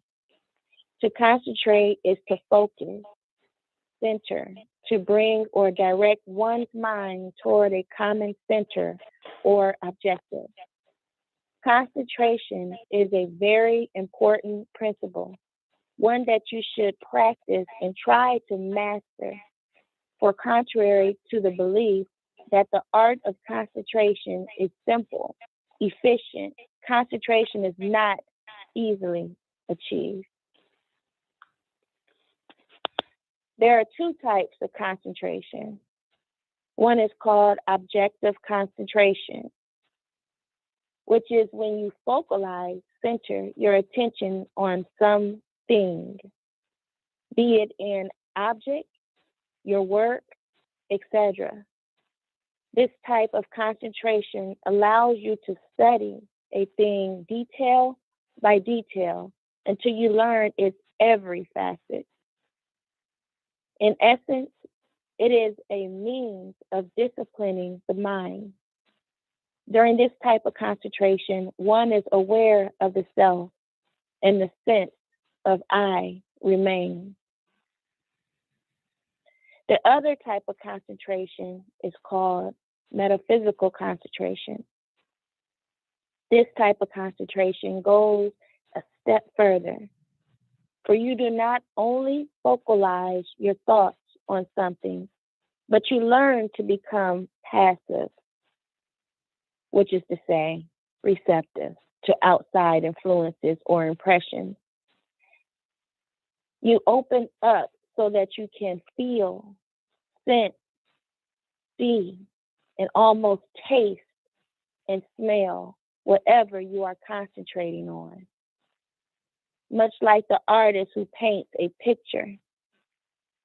Before he paints the picture, while concentrating on what he would paint, he not only focalized his thoughts on the drawing, but he sees it, feels it, and lives it.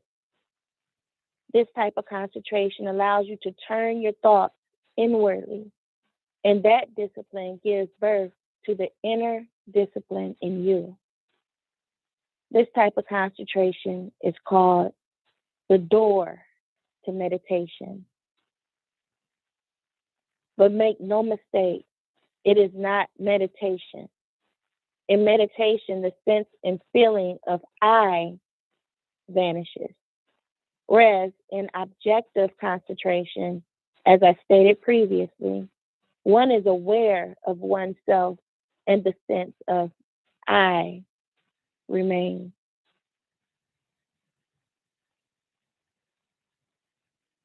Mental concentration. Oh, sorry. Don, did you want to read all the other stuff? I glued. The mental concentration is the cube, ain't it? Oh no. That's the saying. The mental concentration is fixed on the fixing of the mind for an extended period of time.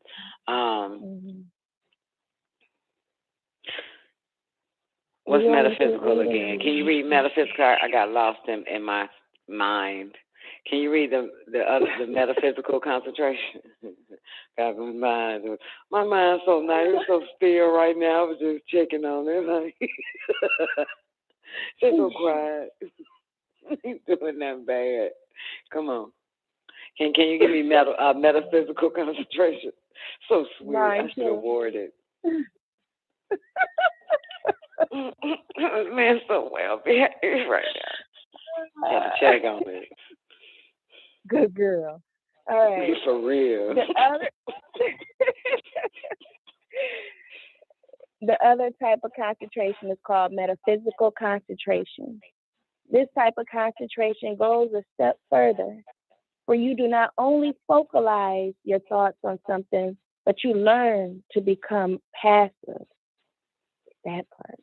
Which is to say, receptive to outside influences or impressions. You open up so that you can feel, sense, see, and almost taste and smell whatever you are concentrating on. You get that part, right? You get that right. Right. Yeah. Right. Because we do it. I know I do it a lot, but I only do it by like when I focus on last time Doc made me, you know. I can feel it. That is all. When I need it, I just go back to that. That's what he's saying. That's when you focus on the shit outside and you can feel it, smell it, taste it. My thing starts thriving and shit. That's metal. Yeah, that's only that. That's fucked up. I know. That's the only great experience I actually have. I like to go back to. Right. So yeah. So read that. You open up. So you open up. But it says so that you can feel, sense, see, and almost taste and smell whatever you are concentrating on. Have you done it before? I know everybody do it. No. What the fuck? You never did metaphysical concentration. No, I haven't. Sorry. Shit. I grew up a Christian. I don't know nothing about it. That's the reason why I gave that real life example is because it's, it happens all the time. Sometimes now I think about it, but shit, exactly. I didn't know what it was called. Yeah, already. I see. Mm-hmm. Yeah. Yes. I see. Yeah, sometimes I can do food and I can taste it. I can do food and I can actually taste it. Yeah. Mhm. So do it again with metaphysical for me. All right, metaphysical concentration. Okay, the other type of concentration is called metaphysical concentration. This type of concentration goes a step further, where you do not only focalize your thoughts on something, but you learn to become passive, which is to say, receptive to outside influences or impressions.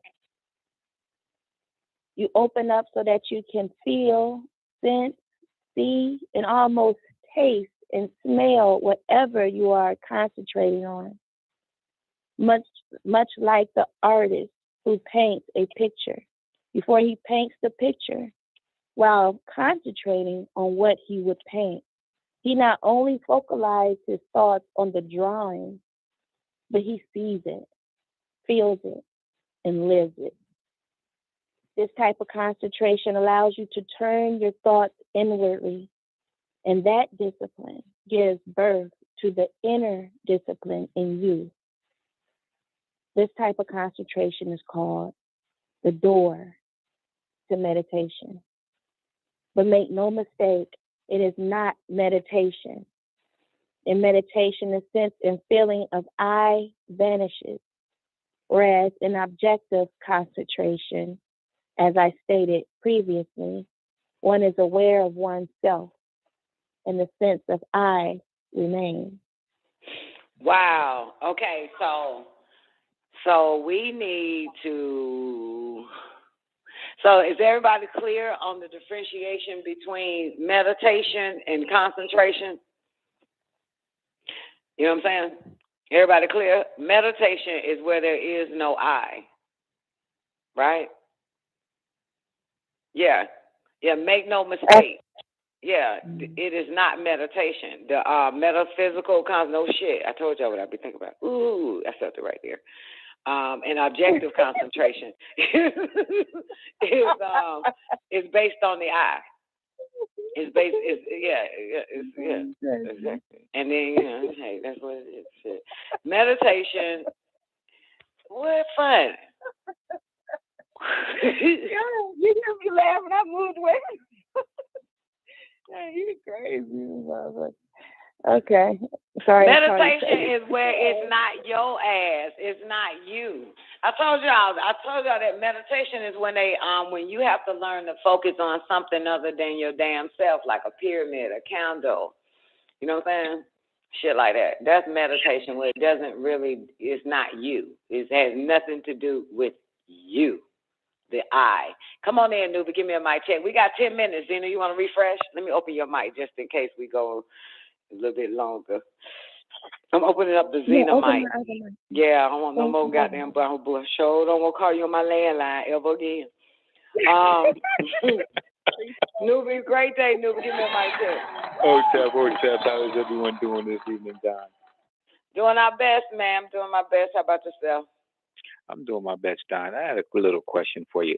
How do you visualize L-U-N-L? That's right, that there. Well, okay, you're going to say how do I or how do one? How does one visualize? I can't answer that. Ask me how do you? How do you visualize L-U-N-L? Well, first let me ask you a question. What does I already know the what's question the you're going to ask. translation of L-U-N-L? The most highest. Whoever's the most high to you is who you envision. That's right. That's my Melchizedek, boo. That killer. I see.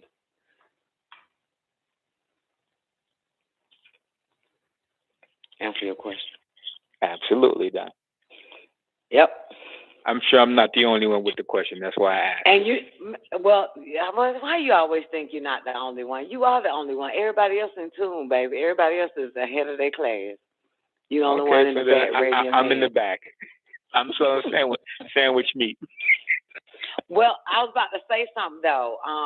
There's a part in there, and it is so true. And when you guys experience this, you got to tell me. I got to find it. Damn. Okay, Zena can probably find it quicker than me. Zena, give me a mic check. Make sure your mic is open. Mic check. Okay, there's a part, Zena, where it says, and you will see him, something like that, showing up. Okay, first of all, let me take it slow. Everybody that's on YouTube right now, you see this, you see the symbol and the crown in the center? That is our medallion. That's our own medallion. And he mentioned that earlier, on the YouTube page and also on Blog Talk. I think I got that. You see that? One thing first. Okay, y'all see those petals? Y'all see the petals on there? Huh? You see the petals? Mm-hmm.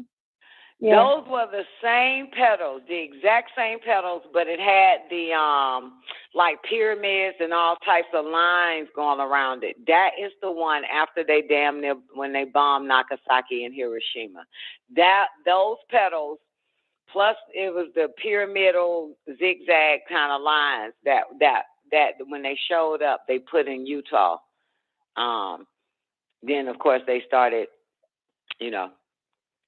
plagiarizing crop circles, but that is what showed up when they appeared after Nagasaki and Hiroshima, when they almost cracked the earth.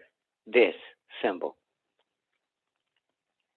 If you go watch Above Majestic, you'll see it, and I think it comes on in the very beginning, and you see the petals, and it is some pyramidal lines also was drawn. Was created on the ground. But anyway, all right, so this symbol here, because he goes into focusing, you will see the crown in the center or something like that. You know what I'm talking about? No, Newbie, Dina, any of y'all? I'm listening, Don. The image that's on the YouTube page, right? Right, Mm-hmm. Right, and he said to do something with it. He said take it and put it somewhere, didn't he? Oh, okay. Yeah, this is one of the exercise. Yeah. Yeah. You can probably find it faster than me. Huh? Oh, I know what you're talking about. Yeah, well, you find it. It will tell you what to do with that symbol. Page 18 was the other one you said that you wanted to know about being able to see them. It's on page 18. Where? Can you read it? I already left the page looking for what you look for now. Okay, fine. I'm on 18. You find what I'm looking for then. Helps to disciple. Okay, meditation helps to discipline the mind. It teaches you how to balance your life between the mundane and the sublime. Meditation is, in fact, the blah, blah, blah. When meditating, your clothes should be blah, blah, blah, blah, blah, blah, blah, blah. Nope, it's not on page 18. Maybe 19. Relax the mind. Nope, no pendulum. Swinging back and forth, 7 breaths out, and blah, blah, blah. Nope, it's not on page 18. As you meditate, 18 of the PDF or 18 on the page? No, on page 18. It says right here, when in meditation, envision L, the Most High, as if you see him. For surely in his competence, he sees you. That's the part you're talking about? No, not that one. Not that one. Okay. He actually say equipped, Melchizedek. It's one. Okay. Because he says he's giving you the light. That one, that's the key thing. He's giving you the light. He's sending the light to you. Don, page 20. That's on page 16. As you behold this irradiating symbol, you perceive the master Melchizedek, and you feel him beckoning you to his green glow. Come follow me, come follow me. Then you feel yourself ascending closer to the pure green glow. When you are totally immersed in the healing force, you will begin to travel the celestial corridor of the traveler. That's it right there. Okay, thank you. And you say page 20 in the book? Yes, page 20 in the book, Don, at the bottom. Okay. I knew Melchizedek. Right. Okay, so look, okay, he's saying the irradiating symbol. You perceive the master Melchizedek. So you can actually do it with the lotus symbol with the crown in the middle, or with a kidder with the hoodie. You will see him giving you that light. I do it with the picture. With the picture, I'm sure the picture would be much easier. Definitely, I agree. No, well, that's not easy. I mean, it'll scare you in the beginning because that motherfucker start hanging out the picture. He actually steps out of the picture, and if you ain't, depend on.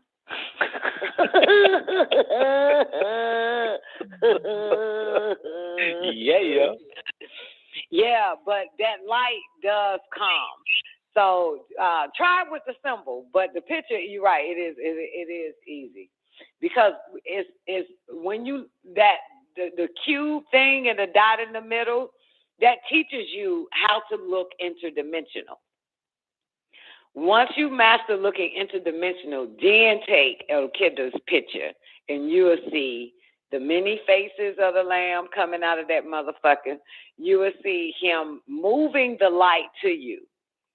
Like his hands will be you'll see his hands moving, and the little 3, 4 fingers that's up. You will see the middle finger, the index finger, and the ring finger. And you'll see the whole paw waving at your ass. You'll see his eyes blink. You will see his eyes go to the left and to the, you'll see all that shit. And before you know it, he's going to be in a stance where his left foot is in front, right foot in the back, and he's, actually that's his right hand. His right hand with a hand up, that's his right hand, right? Yeah. With his hand up, he gonna shoot that goddamn light in your ass. He gonna push that green light straight to your solar plexus. You gonna see it, and you gonna freak out. You gonna see that motherfucker stand like a pitcher on a mound, and you gonna see that green light come right at your ass. Amazing. So this is how you make the connection, huh, Doc? Huh? This is how you make the connection. I guess so. I guess you was 90 seconds. You know what I'm saying? Yeah. I guess. I mean, I'm saying if you know what I'm saying because you're using the word connection, I guess you're right. But it's, yes. Are you saying connection? Never mind. I'm thinking, are you saying this is how you make the connection, meaning this is how 60 seconds. I make the connection with what we're reading to the El Kidder Melchizedek image, or is this is how I make the connection to El Kidder? The latter. Which one is the latter? The last one? The second one, correct. Okay. Oh, okay. Sure. Yes. Well, both answers would be yes. Yeah, but I've never did it with the medallion, with this picture. Yeah, I'm gonna do it with the medallion and see what the fuck pop out. With the lotus and the crown in the center. Yeah. I'm gonna do it because it said that you will be able to. 10 seconds. What did it say? Newbie, what'd you say? Page 20. Page 20, Don. As you behold the irradiating symbol, you perceive the master Melchizedek, and you feel him beckoning you to this green glow. Come follow me. Come follow me. Then you feel yourself ascending closer to the pure green glow. When you are totally immersed in this healing force, you will begin to travel the celestial corridor of the traveler. Now wait, that's 4. So we got to go to 1. Okay, that's the breathing and stuff. That's to get you breathing, right? Number 1 is learn where to sit and stuff like that, right? Correct, Don. And then relax, then breathe, 7 senses. Tremendous dimension suspended in the air. Okay, adorn the rainbow of soft pastel colors emanating from his crown. Celestial edifice and 7 breath. Trying to figure out what symbol is he talking about. What symbol is he talking about? Is he talking about this symbol? I think it's a symbol that you're seeing, yes. Okay. All right, yeah. So it is that symbol. Okay. I'm sending it to you now, Pastor. I'm going to send it to you now.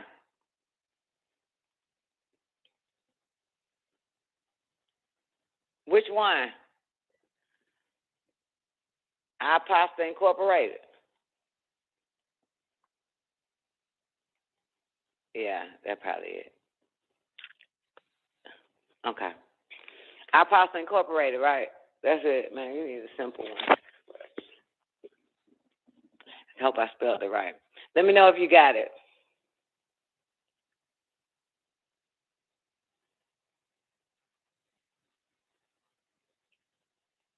Russell Reed, great day. The only woman that you know of, there was one before you. She ascended back to the enclosed garden and seated upon the white lotus under the tree of life. You, but following the path she took.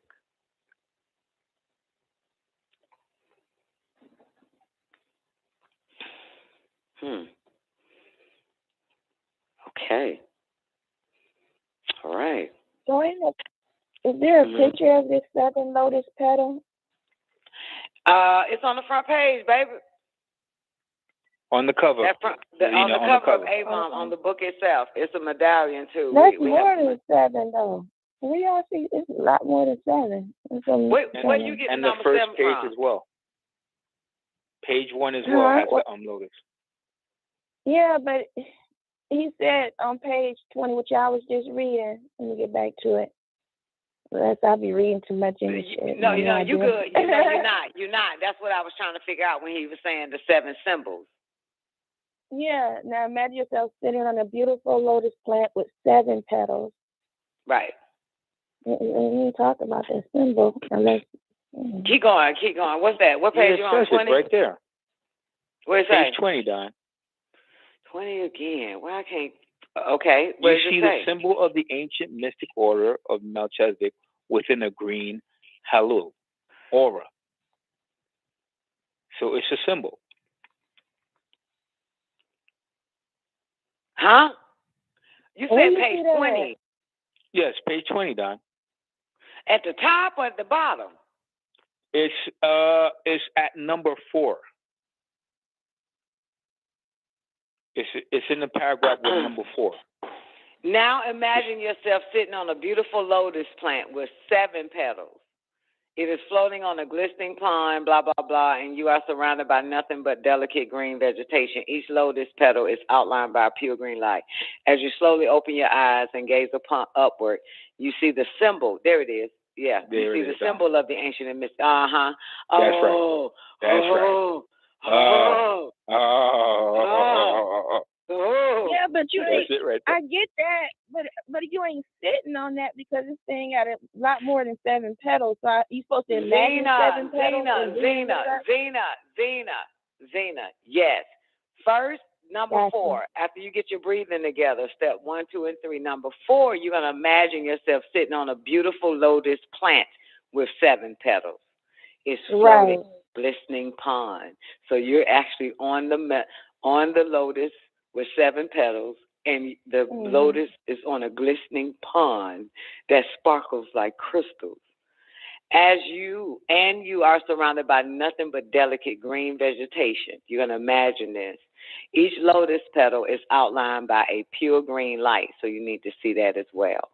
As you slowly open your eyes and gaze upward, you will see the symbol of the ancient mystic and order, ancient and mystic order of Melchizedek within a green aura. Yeah. That's what I'm saying. You're not sitting on it. You're going to look up and see it. What you're sitting on is that 7. But obviously, you're not on it if you look up and see it. What the fuck? You're not on it if you look up and see it. There's obviously Zena.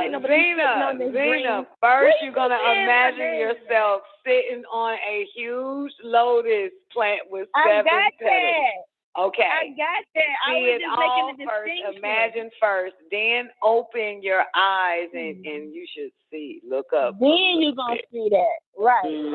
Right. You're going to open your eyes and see that. You're going to see the symbol of the ancient and mystic order of Melchizedek within a green halide. Gotcha. I'm glad you brought that forward. Thank you, because Nubi didn't help us out.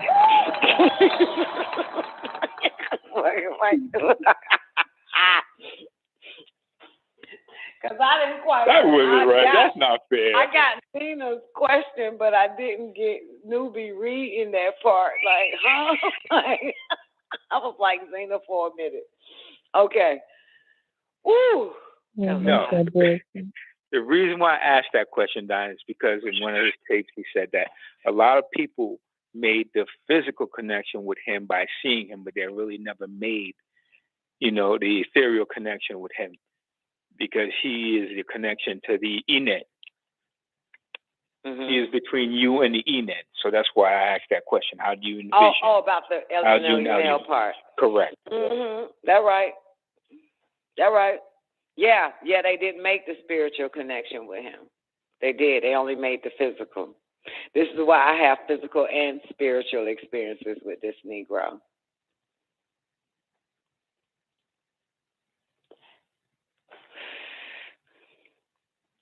Actually, I have a hell of a lot more spiritual. And then it came to pass. That shit wild. He'll show me some shit, and then it happened. Be right there. Did I ever tell you? Y'all want to hear one? Y'all want to hear one? Yes. Okay. So remember my 1989 Jeep Cherokee? Anybody remember my 1989 Jeep Cherokee? The one I rode in? It was all rest of shit. The hoopty? Okay.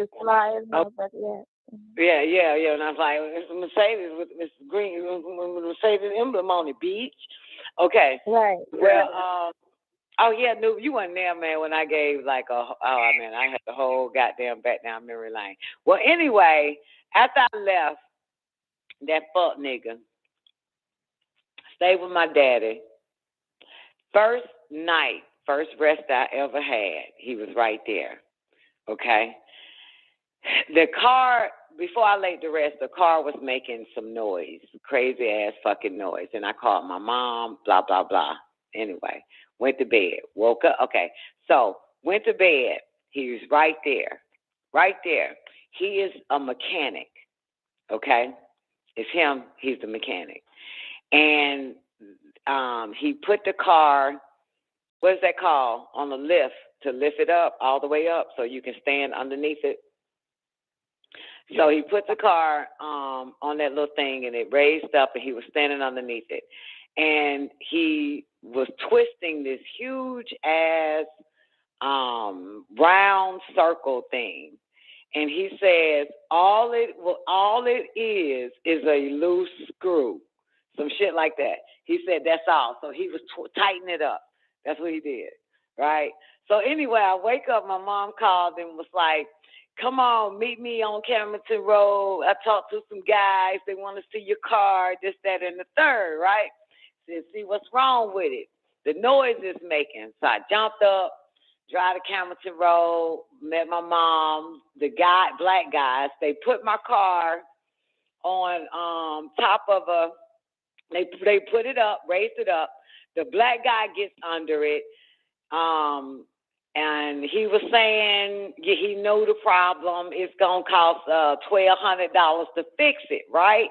But wow, and I'm watching this motherfucker because I'm like, what the fuck? Because the car is high up. So I'm underneath the fucking car too, looking at the guy, say this shit to my mom. But as he was telling my mom it's going to cost $1,000 and some change to fix it, this motherfucker was turning the same part that Dr. York was turning in the dream, and he was tightening it up. So my mom was like, well, I'm not finna pay that motherfucking much. Put the car back down. I'm going to go somewhere else. So he put the car back down on the ground, and I rolled off, followed my mom, and I did not hear the noise. And I said, oh, shit, all it was a loose screw for real. The nigga was tightening it up, just like Dr. York did in the dream. He said, all it is a loose screw, and he tightened it up, and the dude did it. So I called my mom on her cell phone. It's like, Mama, the noise stopped, and I told her the dream and all this other type of shit. Like, goddamn, Mama, Dr. York was in my dream. He told me it was a loose screw, and he tightened it up, and that nigga tightened it up, Mama, that nigga trying to jip you. Yep. That was my very first dream after I left that fuck nigga that next night, same night, first night. And that's exactly what it was. Mm-hmm. Got it? Mm-hmm.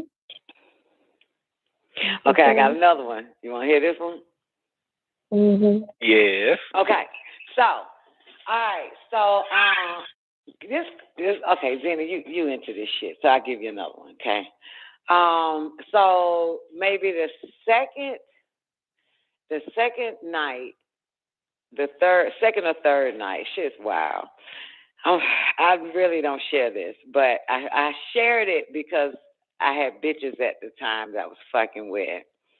And, you know, so interesting, okay, here's what happened, okay? It was Savior's Day or some old shit, right? Nope, it was the Moorish feast. And I went to get my eyebrows arched at the flea market on our National Highway. Run into this nigga from my past. We exchanged numbers. Okay? Got it? All right. My past at 6th grade, I always liked that nigga. A little bit later, by the time I was maybe 17, 18 years old, we hooked up. Got it? Then, boom, distance. Then maybe hooked up again, then distance. So this might have been like 5 years later, 5 or 6 years later. See him again at the Old National Flea Market. And I'm getting ready for the Moorish Feast, though. Make a long story short, okay? Talking to the nigga on the phone, all this other type of shit. And we haven't hooked up yet. Got it, Zena? So I go to rest in his Dr. York grandfather in the dream. Got it? Mm-hmm. It's like my 4th night, probably. 4th night, 5th night, or 10th night. Best rest I've had, I swear to God. All my dreams was visions. They were coming to pass. So anyway, that was the Moorish feast. So speed it up. Okay, so this is a strange shit. So anyway, Dr. York's grandfather is in the dream. And he says to me, he says, "You don't love my son." I say, "Yes, I do." He say, "No, you don't. You in love with a nigga that drives this," and showed me the car. Got it? You follow me? So he shows me the car that this nigga drives. Now, for the record, I'm talking to the guy, but I never saw his car yet. You got it? Mm-hmm. Okay.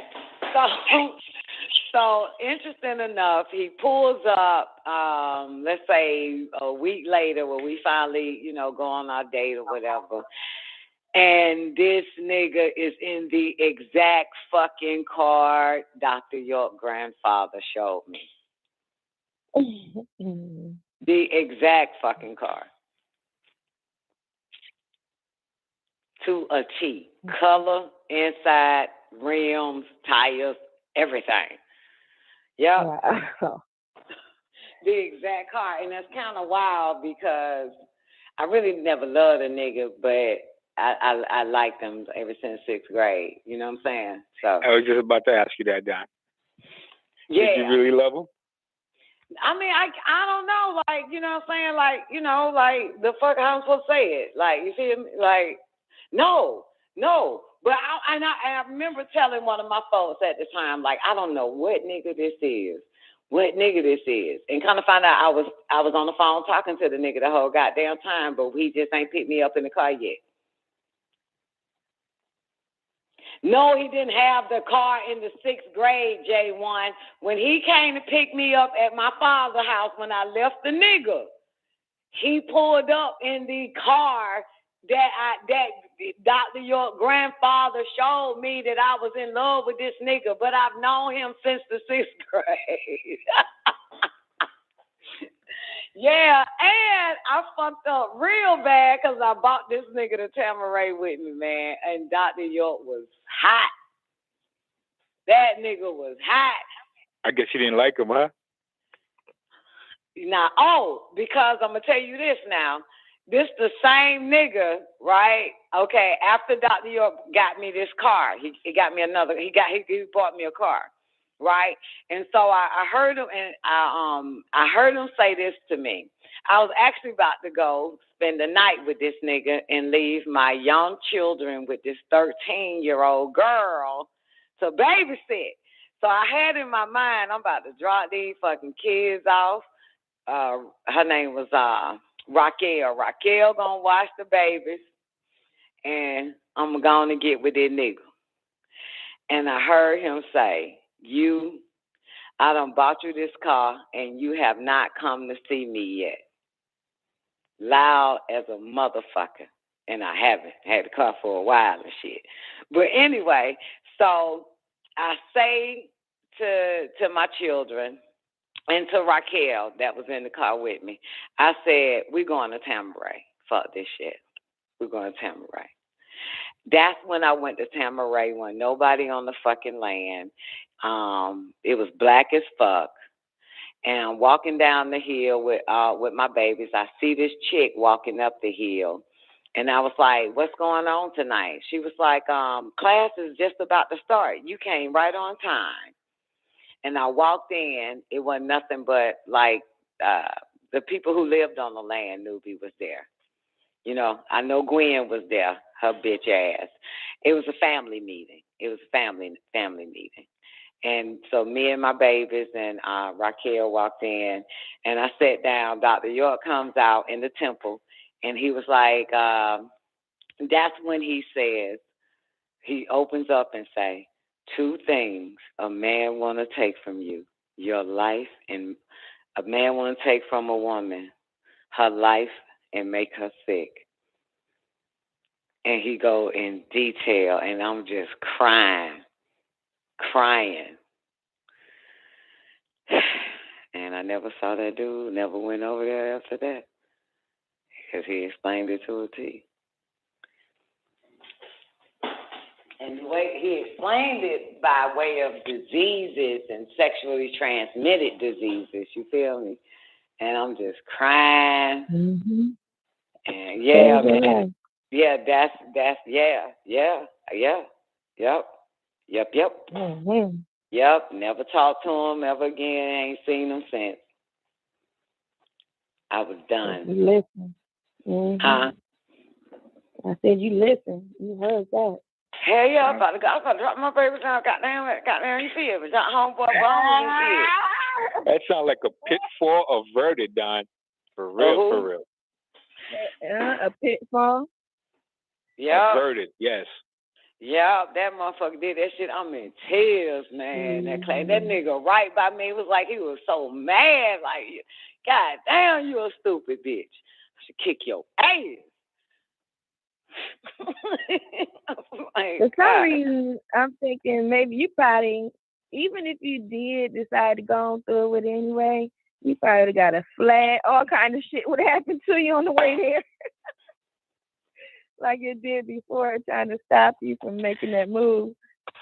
Yeah, you would have been stopped in other ways, but you heard it the first time. I heard that shit loud and clear. Now, mind you, all that flat and shit over some other dick. By that time, I'm in my own apartment. I'm still at my dad's house when that happened. But you heard that. That's what's up. Yeah, I'm still at my dad's house and shit. So, you know, shit, I was going to drop my children out. Raquel, about 13, gonna watch them and shit. I hook up with that nigga, man. Oh my goodness. Huh? Yep.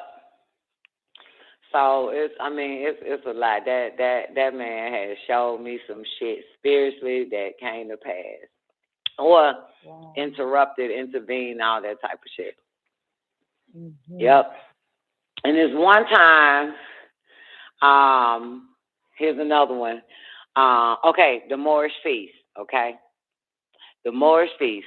Got my eyebrows arched and shit. Got an outfit. All of a sudden, it's still daytime on a Friday. I fell into a deep sleep like 2, 3 in the afternoon. I didn't wake up till the next day.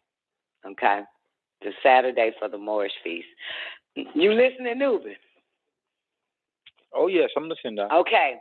So you ever had this dream that you're running, jumping over fence, trying to find a ride or some old shit to get away? Looks like you're getting away, but you don't know where you're going. You just jumping over fence, getting into the car don't work, getting out of another car, just trying to get some damn where.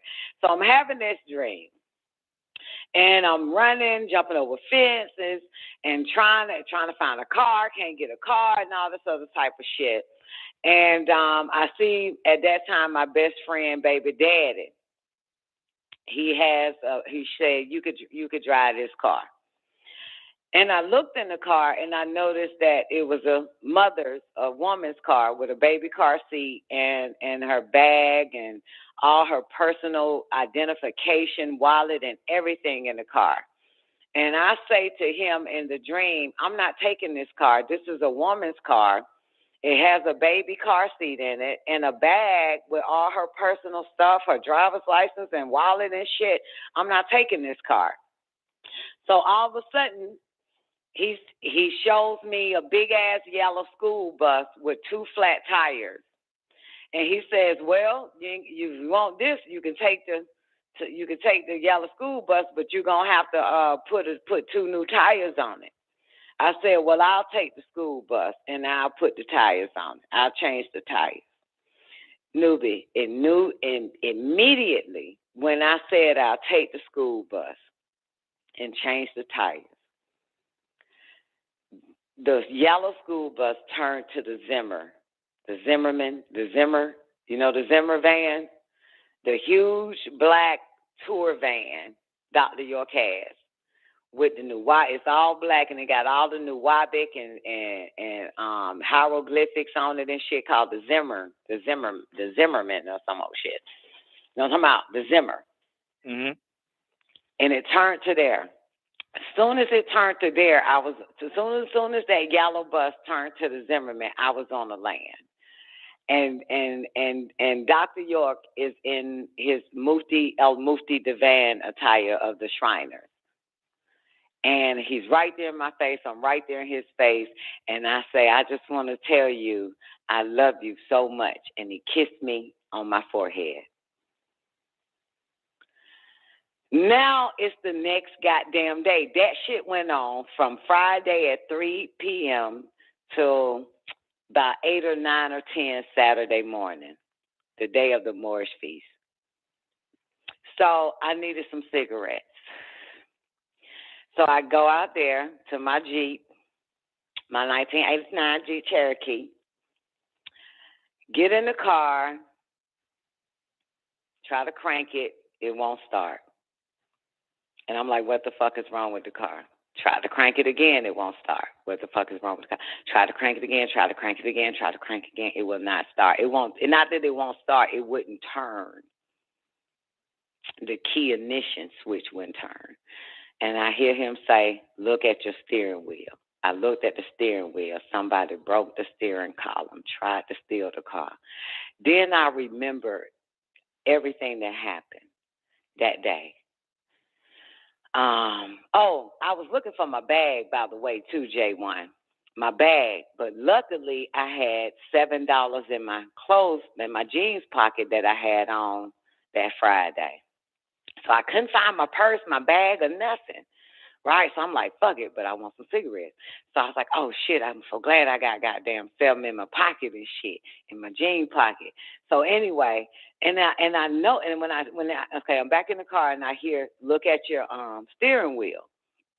And the steering column was broken. Now, interesting enough, I keep a key in the cup compartment, the key to the car. And I noticed that the key to the car was gone. That was my spare key.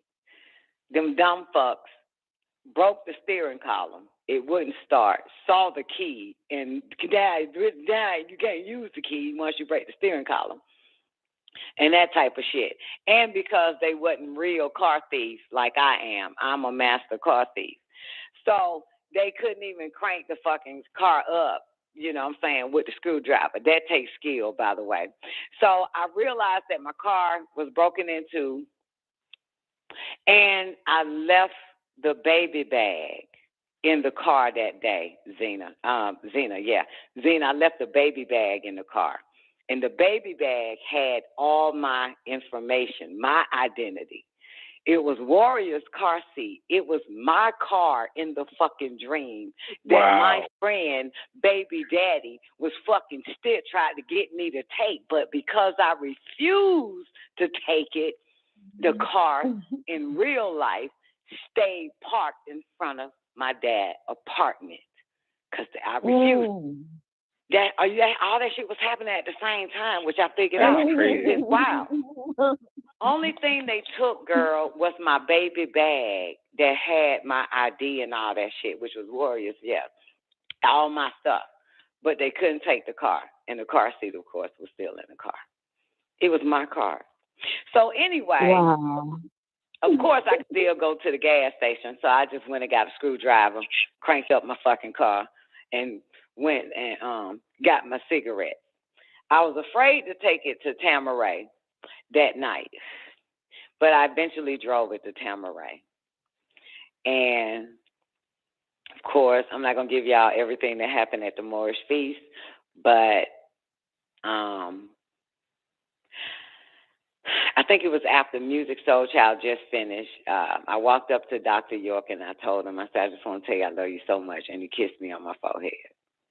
And he was wearing, I wouldn't even know him. He was wearing the whole, the El Mufti outfit with the elf shoes and shit, newbie, the whole red. He was in El Mufti DIVAN, the same shit, yep. The ones that curl up in the front, Di? Yeah, the ones that curls up like in the front. That's what he had on. The whole outfit, and he kissed me on my forehead when I said that shit. Yep. And I was like, damn, man, the exact shit. Oh, because after my car was broken into and I didn't want to take it, at that point, I'm trying to find rides. Trying to find a ride to get there. But I eventually took my car. Yeah, it was, because I was like, man, they're trying to stop me from going to the Moorish Feast, man, you feel me? But I knew it was going to happen. I knew that I was going to be there, even though the car was broken into, simply because of the vision of me being on Tamaray and refusing the, refusing to take my car, which I didn't know it was mine in the vision, but it was, to take that wherever I was headed. But it was like a test in a spiritual state, Zena. You know what I'm saying? It was like a test, like in the spiritual world. Because, hey, like, I saw this car so vivid. It didn't look like mine. It was just the inside. I just noticed the woman's car seat and her bag in the car. And I told that motherfucker there's no way I could take it. And come to find out, it's her baby dad is the one that stay next door to my dad, my best friend. She had him break in to try to steal my car. So I wouldn't go to the Morris. She knew all about it. Take my car. Yeah, it was him. So that's another one that came to pass. Wow, Dad. Mm-hmm. Yep. So yeah, newbie. Those are people who made what they considered a physical connection, but didn't make the spiritual connection. He showed you a whole bunch of shit, man. That motherfucker felt bad. That's for certain. Yeah. When you make a spiritual connection, man, that motherfucker, they'll tell you everything. He'll show you shit. So. I had I said before meeting before even knowing of her, I thought I was the only one that had this, but she had one. She told me this last year. We were just sharing. She and I had the exact same situation with him. Yeah, she and I had the exact same. I started crying. She started crying, man. Then she ain't never told nobody. I ain't never told nobody. Well, I have told people, but yo, it was the exact same shit. So when I told her what happened to me, it was the same thing that happened to her. It started with I'll never forget this shit. It was so real. It was before I actually went to Key West, so it was 2000. It was the year 2000 or 2000 and or 2000, maybe 2000, 2001, 2002. Nope, before 2002.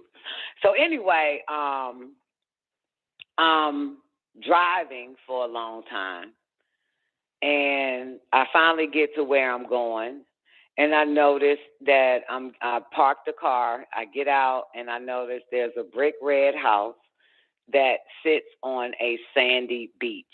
You got it? And behind it is nothing but water. I walk in the house. Women open the door for me. And when I walk in, it's a huge room, a table at the center, in the center of the room, and bookshelves circling the whole room. And books filled from the bottom to the top of the ceiling, all around. And so the woman tells me, wait right here. And she goes in the room, and I could actually see Dr. York. He's actually in the bed. And she tells him that I'm here. I've arrived. And so he gets off the bed, and I see his shoes, his slippers. They brown leather slippers. He puts them on. All I can see is his leg down to his feet. And he puts on a robe, and he comes out, and he says to the sisters, he says to one of the sisters, read this to her. She opens the book, and she reads something out of the book to me, and I break down crying.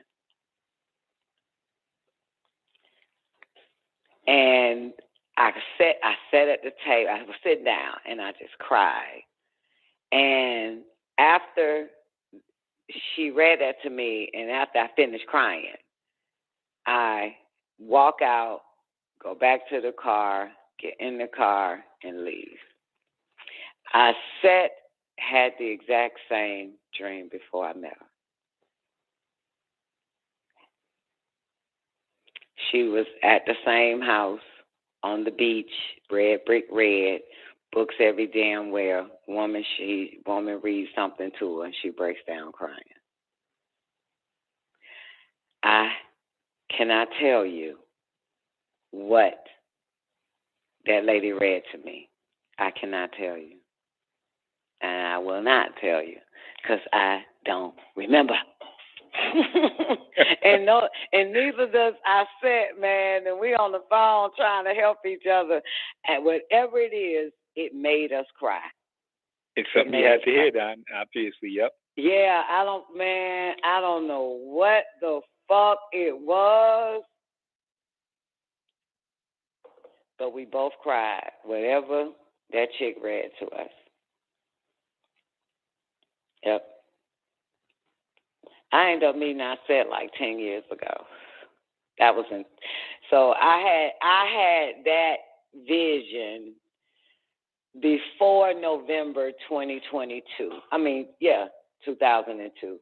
Before November 2002, I know for a fact, because by the time I went to Key West, there was a brick red house on the sand, just like it. So I know it happened before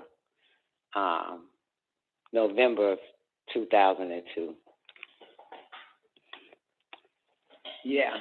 So I don't know what it was. I don't know. I don't know. Whew, that shit was wild. I can't even tell you. Zena said it was meant for that plane. No, it's meant for this one. God damn it. Whatever it is that the lady read to, I said,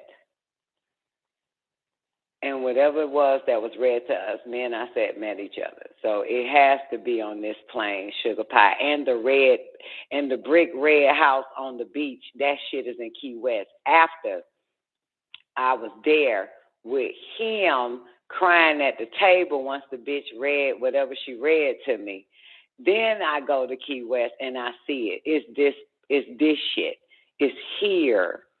It's here, Zena. It's here, man. That shit's wild. I'm telling you. You found the physical house, Don?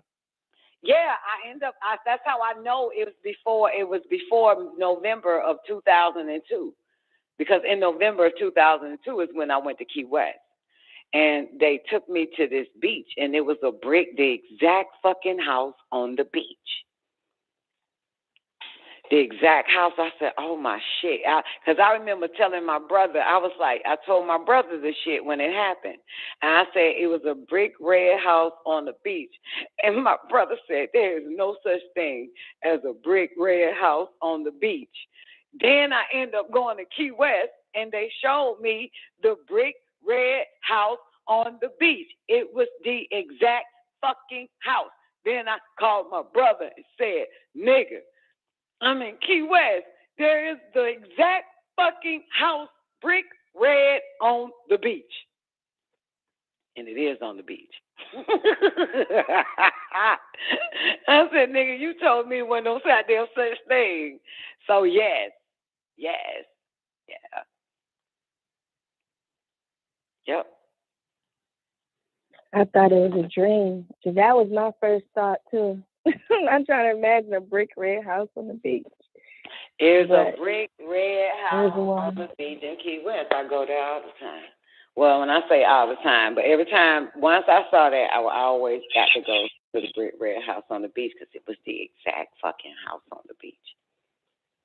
The exact house. You went in and everything, Don? Nope. I didn't go in. I just always go there. The Prince of Zamunda took me there.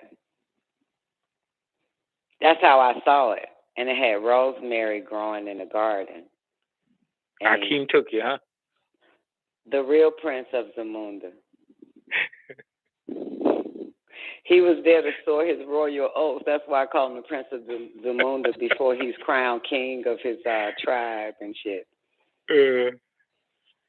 Yeah, I can't think of his name right now. Ade. Think his name, Ade. I can't think of his name, but interesting enough, I had the motherfucker on the show, Zena. I had him on the show. But I didn't have him remember me. Yeah. You know what I'm saying? Who I was and shit. I had the guy on the show. He's the king of some fucking tribe now. But I met him because he was in Key West soaring his royal oath before he became king of the tribe. But he the one that took me there to the brick red house on the beach. That's how I knew. That's how I know. I wouldn't have fucking ever known there was some shit like that if I had not have met him. And then he pulled the rosemary out and gave me a rosemary. I've never seen rosemary before in my life. That was my first time. I'm from the hood, baby. I don't know about no rosemary.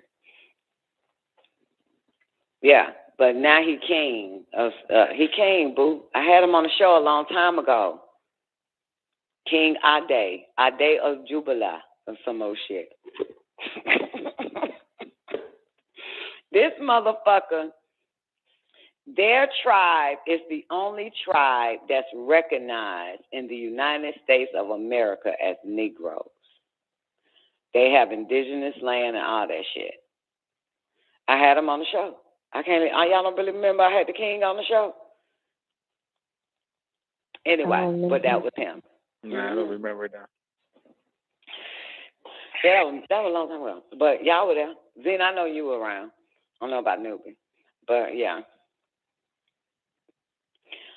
Yep. But moral of the story is it's a brick red house on the beach. And I said it had the same shit. Hers was just a little slightly different. I think a male read a page to her and she started crying. It was a book. She can remember what the book looked like. I can't tell you what the book looked like because the bitch had the motherfucker open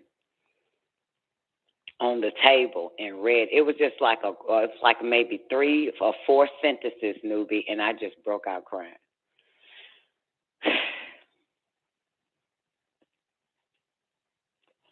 It wasn't a... What kind of cry, Don? Huh? What kind of cry? Shit, I don't know.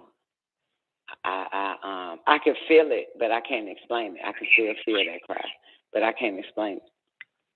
Don, you're saying a brick red house, and they read some pages to you. Yes. Sounds like Akashic Records to me, right?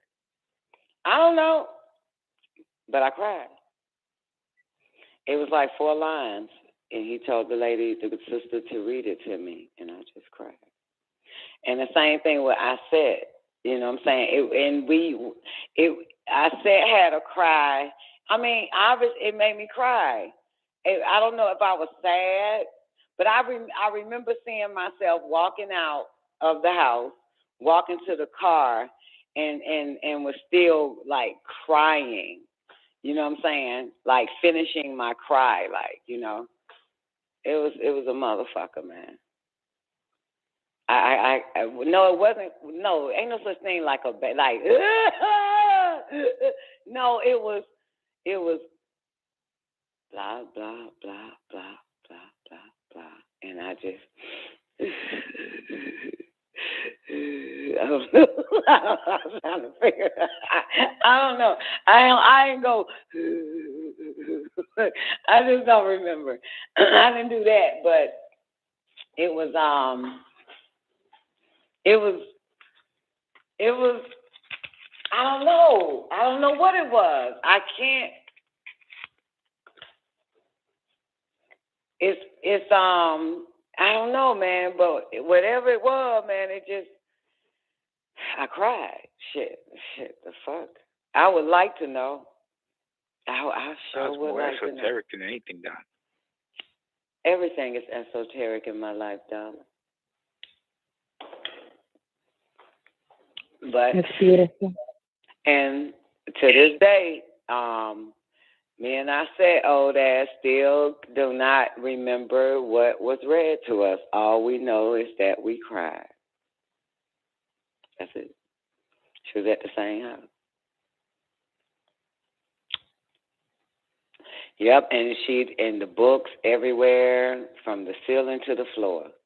And they had the book already ready for me, though. She let him know I was there, and he put little slippers on his feet and came out the room and said, now read it to her.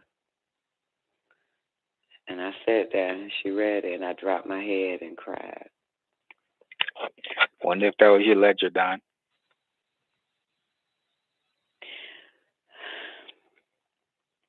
I wish I knew. I wish I knew. I really wish I knew.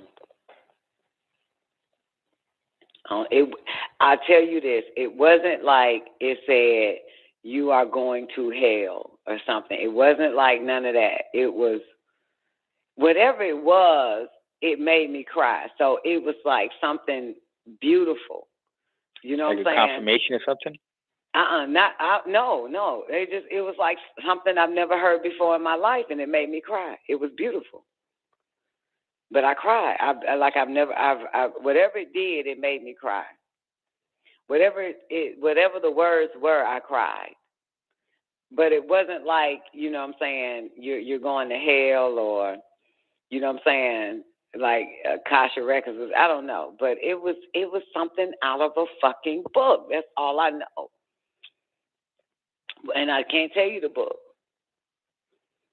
I can describe the book that was read to her because the guy went and got the book off the shelf.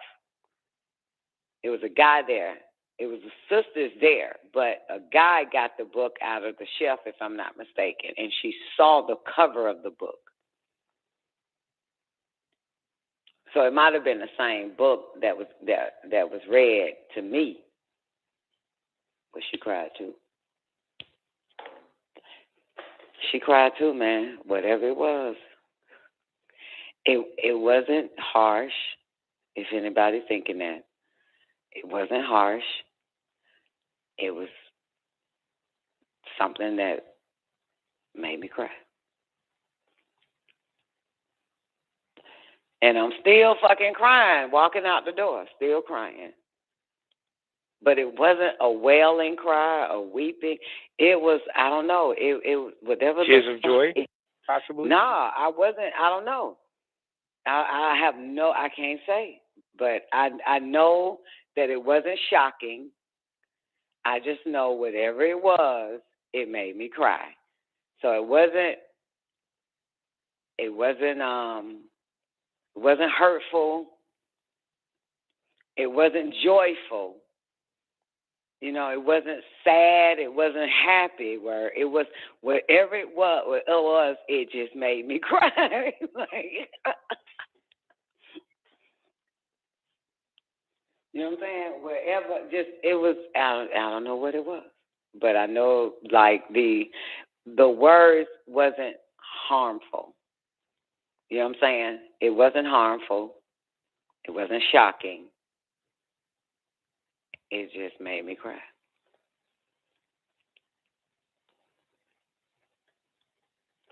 I remember dropping my head, though, newbie.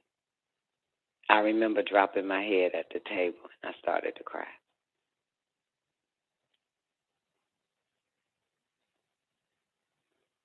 Yeah. That sounds like relief. It might have been relief.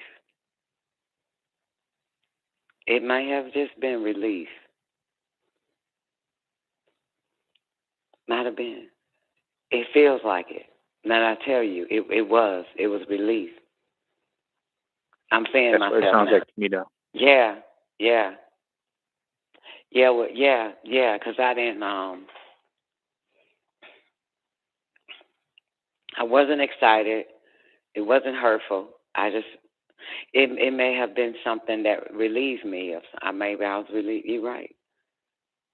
Whatever. That's what it felt like. It actually felt that, and it made me cry.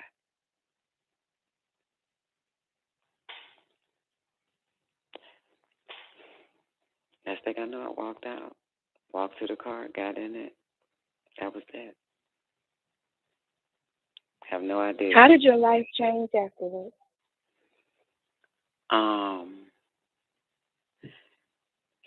Wow.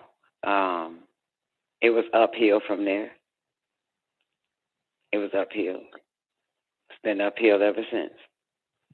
So that's what I was thinking before he said a relief. I was thinking it could have been tears of gratitude. You know, like grateful, like you did it, like you just learned that you moving up. I don't know. That's what I was thinking. That's why I said, you know, what's up with your life afterward? Mm-hmm. But it did feel relief. It did. Mm-hmm. It felt relief. I don't know what it was said, but it felt like everything was over. Like, you know. Let's go. Like, yeah, let's go. yeah. And I cried. Oof. Yeah. But it's been uphill ever since. That's beautiful, Don. That's what's up. Yeah. Been uphill ever since. And this is after my eel, my plum wine and goddamn sushi. That was after that. But it had to have been in the year 2002. Because it had to have been in the same year, boom, I say the brick house on the beach, same house I was at. Yeah. So, hey. But the spiritual connection is very, very, very important. I don't know how to but he says how to make that connection, man. That shit there is so real. It's realer than us being on this show. And only a few you know what I'm saying, can explain it. You know what I'm saying? Like but I'm here for you guys. I just want to tell you, I'm here. I'm here for y'all. Yeah. Okay. Once if y'all do this study guide too properly and see them come and all of that, man, and make that connection, man, it's that's when everything gets done. That's when you can do without doing for real, because it's all being done for you. You know? Mm-hmm. Kind of spooky, because you'll be using, your eyes and your outer eyes, outer ears, and your inner eyes, inner ears, and shit like that. But it is kind of freaky.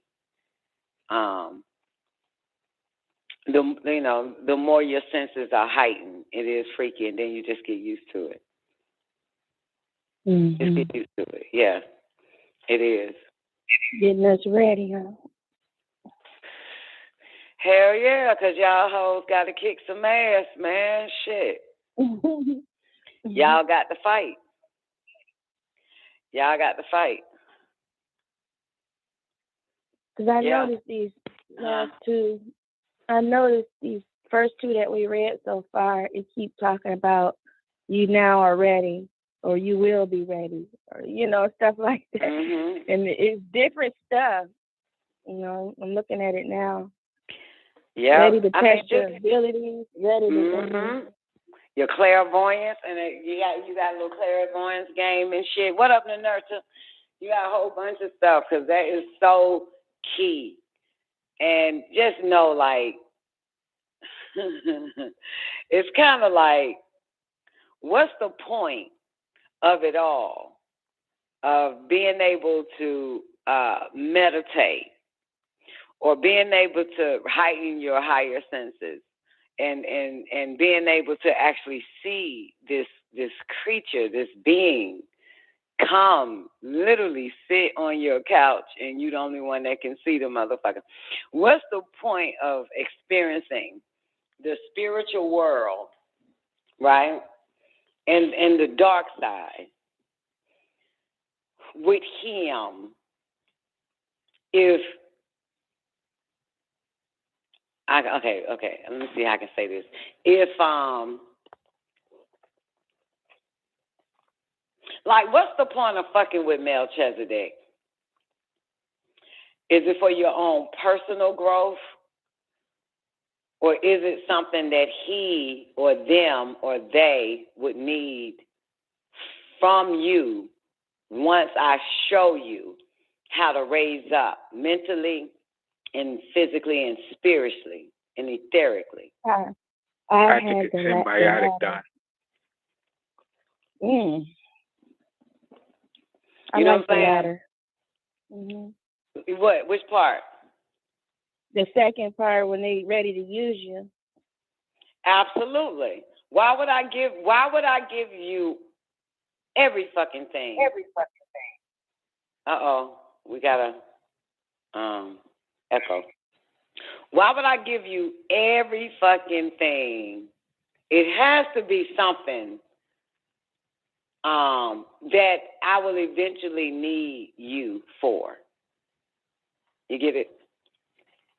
Yep. We know what that is. Exactly. So, yeah, other than that, you're not going to get it. You're going to be cut off from it all. From your higher senses. You're going to be cut off. You can be physical. You can work towards obtaining a material outcome and all of that,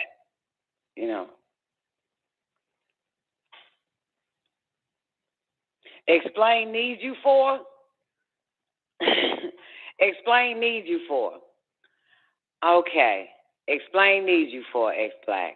Newbie, can you explain the need you for? My interpretation of that is that there's a certain number that have to be raised. to take care of a certain task, and that would possibly be the reason that they would need you for.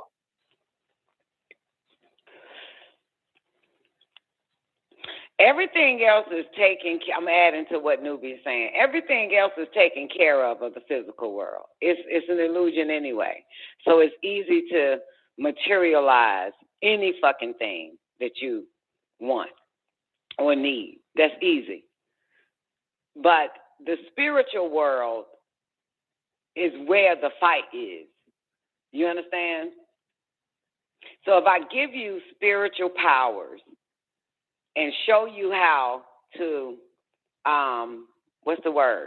master them.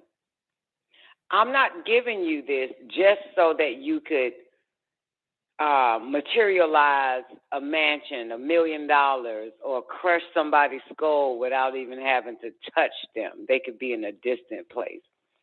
This gift is what Nubi is saying. This is the fight. Not only fight, you can also send people blessings and money and prosperity. You can heal people and all that other type of stuff. You can do so much with this gift, with these multiple gifts. You can do a lot. But it's also to fight. It's also to fight. This is why they into psyops. Black, did you hear me on the show Tuesday? Was it Tuesday? Damn, it do feel like the day, another day. You heard the show about the psyops and shit, the military, the United States. Did you hear that, baby? This is why they so interested into taking our brains and using it against us, taking our minds and using it against us. So if we do away with religion and everything else and deal with these principalities of darkness that people have no clue of what the fuck these attacks are, and they have no clue that their brain is a computer. They have no clue that it could be hacked. They have no clue how to use psychic self-defense or build a firewall, you know what I'm saying, to protect these governments around the fucking world trying to use our system against us. System meaning the brain that's connected to the etheric cord that gives us everything we need, turning us into fucking robots and shit like that, mind control. So this is so that we can fight, not,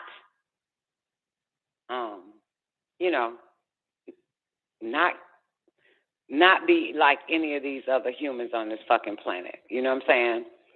So it is a fight. It is for us to fight, to counteract them bastards. They are our adversary. And we're going to win. Absolutely. Yeah. Because Shout have been training me for a long-ass goddamn time. He been training me for a long time. And I'm damn good at it now. I'm damn good at killing a motherfucker without him having to be there.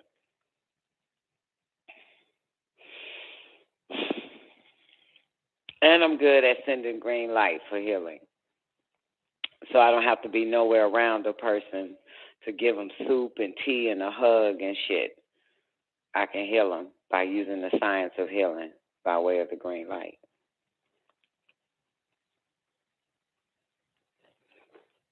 So, yep. He showed me how to do it, newbie. Showed me how to fight. We wrestle not with flesh and blood. Huh? I said it's evident. Yeah, showed me how to fight. Just like, just humans who think they have something, a title.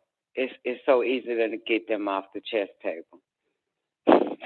Well, humans with titles and shit think they have authority and shit like that. Yeah. I told you that first fight he taught me, right, newbie? Did I tell you? Which one? The first fight You've with had so seals? many. With seals. I believe so, Doc. He kept asking. First of all, I wouldn't know what none of these motherfuckers look like.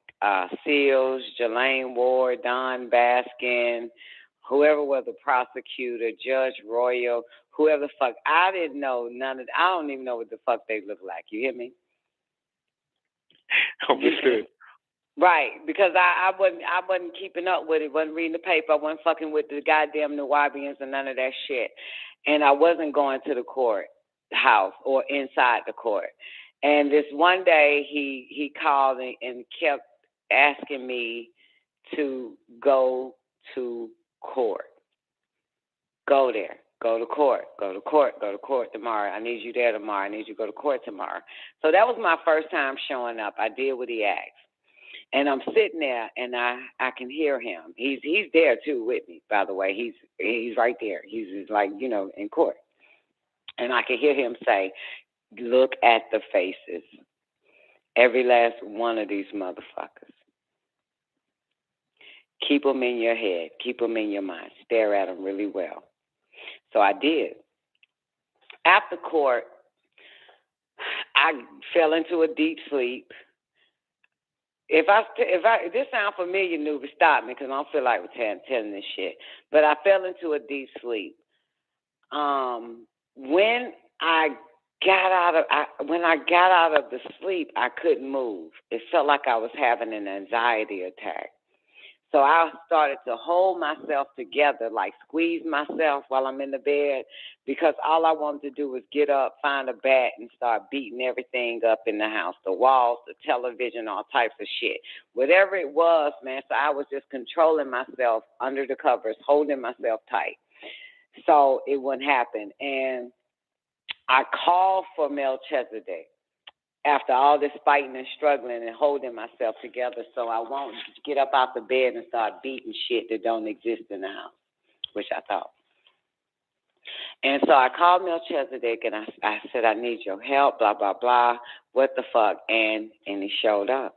And I said, "I'm having an anxiety attack. I need your help. What the fuck is going on? I want to beat up some shit. I want to take a bat and start beating the walls and shit." And he says, "You're not having an anxiety attack. You're having a spiritual attack." And he says, "It seals." He says, "You have to visualize him and fight." He says, "You have to fight." So I'm thinking like children minded. So I'm thinking Dragon Ball Z or some shit. So I try to muster up light from my hands and destroy this motherfucker with light, like fucking Red Witch. It's the Scarlet Witch and shit. Do that shit, right?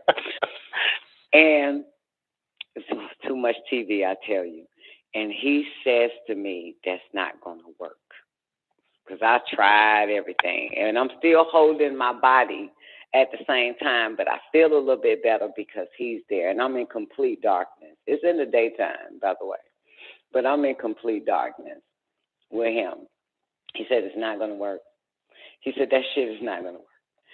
Using that light shit." He said, "You have to visualize a weapon." So I visualized the double-edged sword, and it was in my hand. Seals kept sticking and moving. So, and for the record, Leon is in the bed with me. He's watching the football game now. I'm just having this battle. I'm having this fight like a motherfucker. And he says, the seals is sticking and moving where I wanted to give up, get out the bed and just beat the fucking walls, beat the TV, beat everything. And I just kept holding myself. And he says, he's sticking and moving